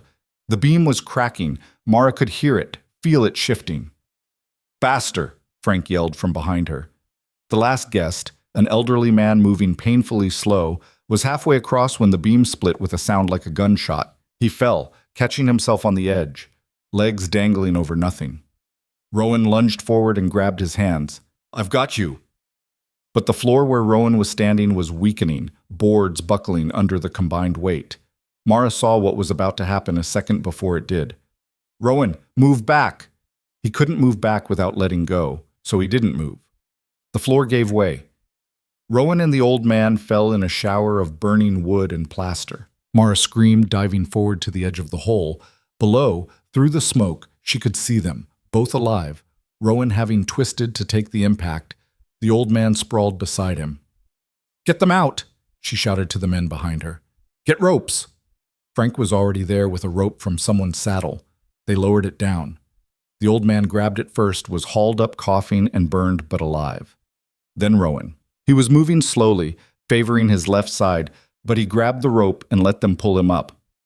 "You're hurt," Mara said as soon as he was up.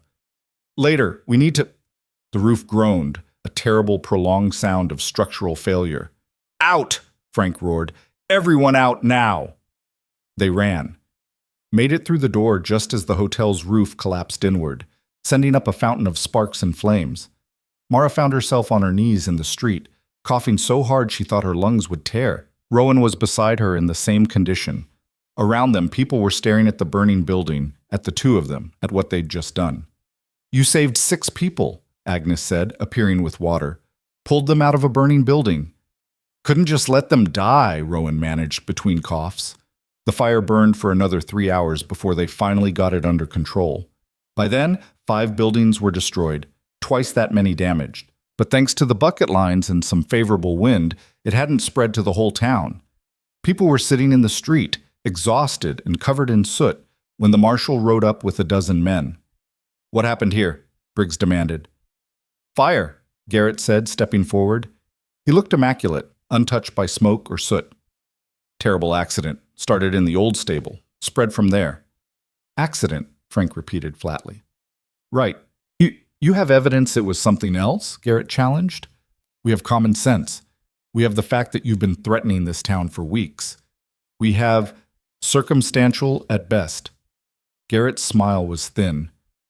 "Marshal, I hope you're not going to let personal grievances cloud your judgment." Briggs studied Garrett with the same flat expression he'd given everyone else. "Where were you when the fire started?" "At home. Asleep. My wife can confirm." "I'm sure she can." Briggs turned to his men. "Search the burned buildings. Look for accelerants, signs of arson, and someone find me witnesses who saw how this started." "Marshal," Garrett said, his voice taking on an edge, "I don't appreciate what you're implying. I don't particularly care what you appreciate. 6 buildings just burned down, and someone needs to answer for it." Garrett's face went red, but before he could respond, Ben Carter pushed through the crowd. "I saw it," Ben said. "I saw how it started." Everyone went quiet. "Ben," Garrett said, his voice taking on a warning tone, "you should go home. You're clearly in shock." "I'm not in shock. I saw you." Ben's voice was shaking, but he kept going. "I couldn't sleep, was looking out my window. I saw you and 2 other men carrying torches to the stable. I saw you light it. I watched you walk away while it burned." The silence was absolute. Garrett's face went from red to pale. "That's a lie. He's lying to protect Hale." "Why would I lie?" Ben asked. "You're my uncle, your family. You think I want to believe you do this?" His voice cracked. "But I saw what I saw, and I won't lie about it. Not anymore." "Ben?" "No." Ben turned to the marshal. "I'll testify. I'll swear to it in court, whatever you need." Briggs nodded slowly. "Mr. Garrett, you're under arrest for arson." "This is absurd. I'll have your job for this." "That's your right, but you're still under arrest."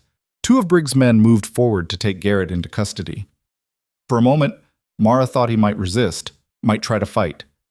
But then something in him seemed to deflate. His shoulders sagged. He looked around at the crowd, at people who'd once feared him, respected him, followed his lead, and saw only anger and disgust reflected back. "This isn't over," he said, but there was no conviction in it. "Yeah," Frank said, "it really is." They took Garrett away in handcuffs. Pike, seeing which way the wind was blowing, tried to slip away quietly, but got stopped by another deputy. Within an hour, the whole corrupt town council was either in custody or running for their lives. The people of Stillwater stood in the street, covered in soot, exhausted from fighting the fire, and watched their tormentors finally face consequences. It should have felt triumphant. Instead, it just felt tired. "What now?" Agnes asked nobody in particular. "Now we rebuild," Mara said. "Same as always." Over the following weeks, Stillwater began the slow process of putting itself back together. The burned buildings were demolished, plans drawn for new ones. A temporary council was established, fair and elected, with Agnes as one of the members. Ben Carter, despite his youth, was asked to serve as treasurer, his honesty having won him respect. The ranch slowly returned to normal as well. Fences were repaired, the windmill was rebuilt. Tommy's leg healed enough that he could work again, though he'd walk with a slight limp for the rest of his life. He called it his Stampede souvenir and wore it like a badge of honor. The territorial governor's investigation concluded after 2 months. Garrett was convicted of arson and sentenced to 10 years in prison. Pike and 2 other council members got lesser sentences. The bank's assets were seized to compensate victims. It wasn't perfect justice, but it was justice nonetheless. During all this, something was quietly shifting at the ranch. Rowan and Mara weren't hiding their relationship anymore. Not that they'd ever really hidden it, but now it was acknowledged openly. The men had taken to calling her Mrs. Hale as a joke until it stopped being a joke and just became what they called her. "You know they're going to keep calling you that," Rowan said one evening as they sat on the porch watching the sunset. "I know. Doesn't bother you?" "Should it?" He was quiet for a moment. Then he reached into his pocket and pulled out a small box. Mara's breath caught.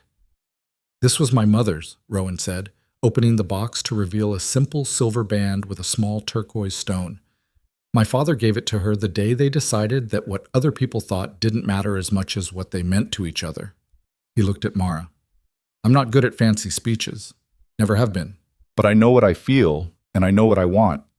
I want you here. Not just as my cook, not just as someone I care about.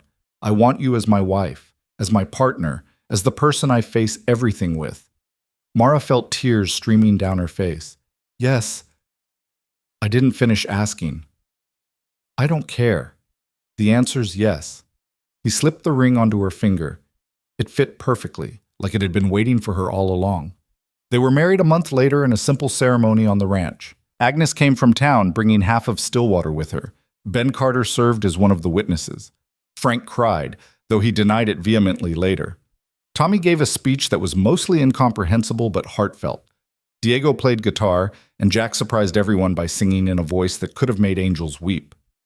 The ceremony itself was brief. No elaborate decorations, no fancy clothes. Just Rowan and Mara standing under the cottonwood tree where she'd first seen him that night so many months ago, promising to stand together through whatever came next. "I never thought I'd have this," Mara said quietly as they stood together afterward, watching their friends celebrate. "Never thought anyone would see past—" "Don't," Rowan interrupted gently. "There's nothing to see past. You're exactly who you're supposed to be. I used to think that was the problem. It was never the problem. The problem was people who couldn't see value unless it came wrapped in a pretty package." He pulled her closer. "But you know what? Their loss. I got the prize they were too stupid to want." Mara laughed, the sound surprising her. A year ago, she'd been standing on Stillwater's main street with nowhere to go and no one who wanted her. Now she had a home, a family, a husband who looked at her like she hung the moon. The celebration lasted well into the night. Someone produced a fiddle. Dancing happened, though calling it dancing was generous. Mostly it was tired ranch hands stomping around and laughing. Food appeared, dishes brought by townspeople, contributions from the ranch's own kitchen, a wedding cake that Agnes had baked herself. As the stars came out and the party began to wind down, Frank found Mara. "Got something for you," he said, handing her a folded piece of paper. She opened it to find a letter, officially transferring a portion of the ranch's profits to her name, making her not just Rowan's wife, but a legal partner in the operation. "Frank, I can't. Boss wanted you to have it, wanted you to know this place is as much yours as his, that you earned it, every bit of it." "Where is he?" Mara looked around. "Getting your wedding present ready." Frank's eyes twinkled. "You'll see." Rowan appeared a few minutes later and took her hand. "Come with me." He led her away from the house, past the barn, to the small building that had once served as a smokehouse. But it wasn't a smokehouse anymore. Inside, it had been transformed into a proper kitchen, larger than the one in the main house, with a massive stove, counter space, shelving, and storage. Everything a serious cook could want.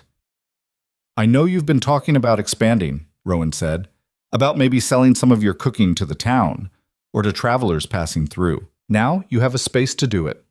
Mara walked through the space, touching the counters, the stove, the beautiful copper pots hanging on the wall.